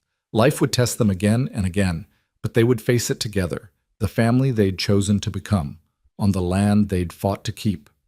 And someday, when Sarah was old enough to understand, Eleanor would tell her the whole story. About arriving at dusk with nothing, about refusing to give up even when giving up seemed inevitable, about the power of waiting with active hope instead of passive despair. She would tell Sarah about the bench where her mother had learned what strength really meant. Not the absence of fear or doubt, but the choice to keep going despite both. The choice to sit and wait at dusk, believing that dawn would come, trusting that the darkness was temporary even when it felt eternal. And she would teach Sarah that home isn't something you're born into, but something you build with your own hands and heart. That belonging is earned through showing up every day, through contributing to community, through refusing to let hardship define your story. That love, real, lasting love, comes from partnership and shared struggle, from choosing each other over and over in the face of adversity. All the lessons Eleanor had learned in this harsh, beautiful territory, she would pass on to her daughter. And Sarah would grow up knowing that she came from strength, that she was the daughter of a woman who'd faced impossible odds and won through sheer stubborn determination. The ranch would be Sarah's inheritance, but more than that, she would inherit the story of how it was saved. The knowledge that her mother had arrived with nothing and built everything. The understanding that sometimes you have to lose yourself completely to discover who you really are. Eleanor stepped inside the warm house, where Jonas was humming as he prepared supper and Sarah was sleeping peacefully in her cradle. The lamp cast golden light across the simple furniture, the clean floors, the walls that sheltered them from the wild country outside. This was home. This was the life she'd fought for and won. This was everything she'd been seeking when she stepped off that stagecoach, even though she hadn't known it then. She'd come to Colorado Territory seeking survival and found so much more: purpose, love, community, identity. She'd arrived as Eleanor Grant, lost daughter of a dead banker, and became Eleanor Hale, rancher, wife, mother, woman who'd saved herself and discovered who she truly was in the process. The bench on the porch would remain there for decades, weathering through seasons and years, a silent witness to the transformation that had taken place here. Future generations would sit on it, perhaps never knowing the full story of the woman who'd sat there so many times at dusk, waiting for hope to ride in on horseback. But Eleanor would know, and Jonas would know. And they would remember always the power of refusing to give up, of choosing to wait and work and hope, even when darkness seemed certain. The girl who'd arrived at dusk was gone, replaced by a woman who'd learned to trust in dawn.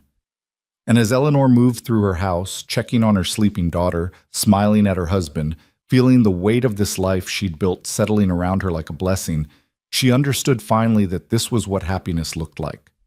Not the absence of struggle, but the presence of purpose. Not perfect days, but meaningful ones. Not ease, but the satisfaction of having earned every single thing she had through her own courage and determination. The ranch was saved. The family was thriving. The future stretched ahead, full of possibility and promise. And Eleanor Hale, who'd once been Eleanor Grant, who'd once been lost and desperate and alone, sat down to supper with her husband and infant daughter in the house she'd fought to keep, on the land she'd refused to lose, in the territory that had tested her and found her worthy. She'd waited at dusk, and dawn had come, bringing everything she'd hoped for, and more than she'd dared to dream. And as the stars emerged over the Colorado mountains and peace settled over the ranch like a blanket, Eleanor finally let herself fully believe in the permanence of what she'd built. This was home. This was family. This was the life she'd created from ashes and determination and stubborn, beautiful hope. And it was enough. More than enough. It was everything.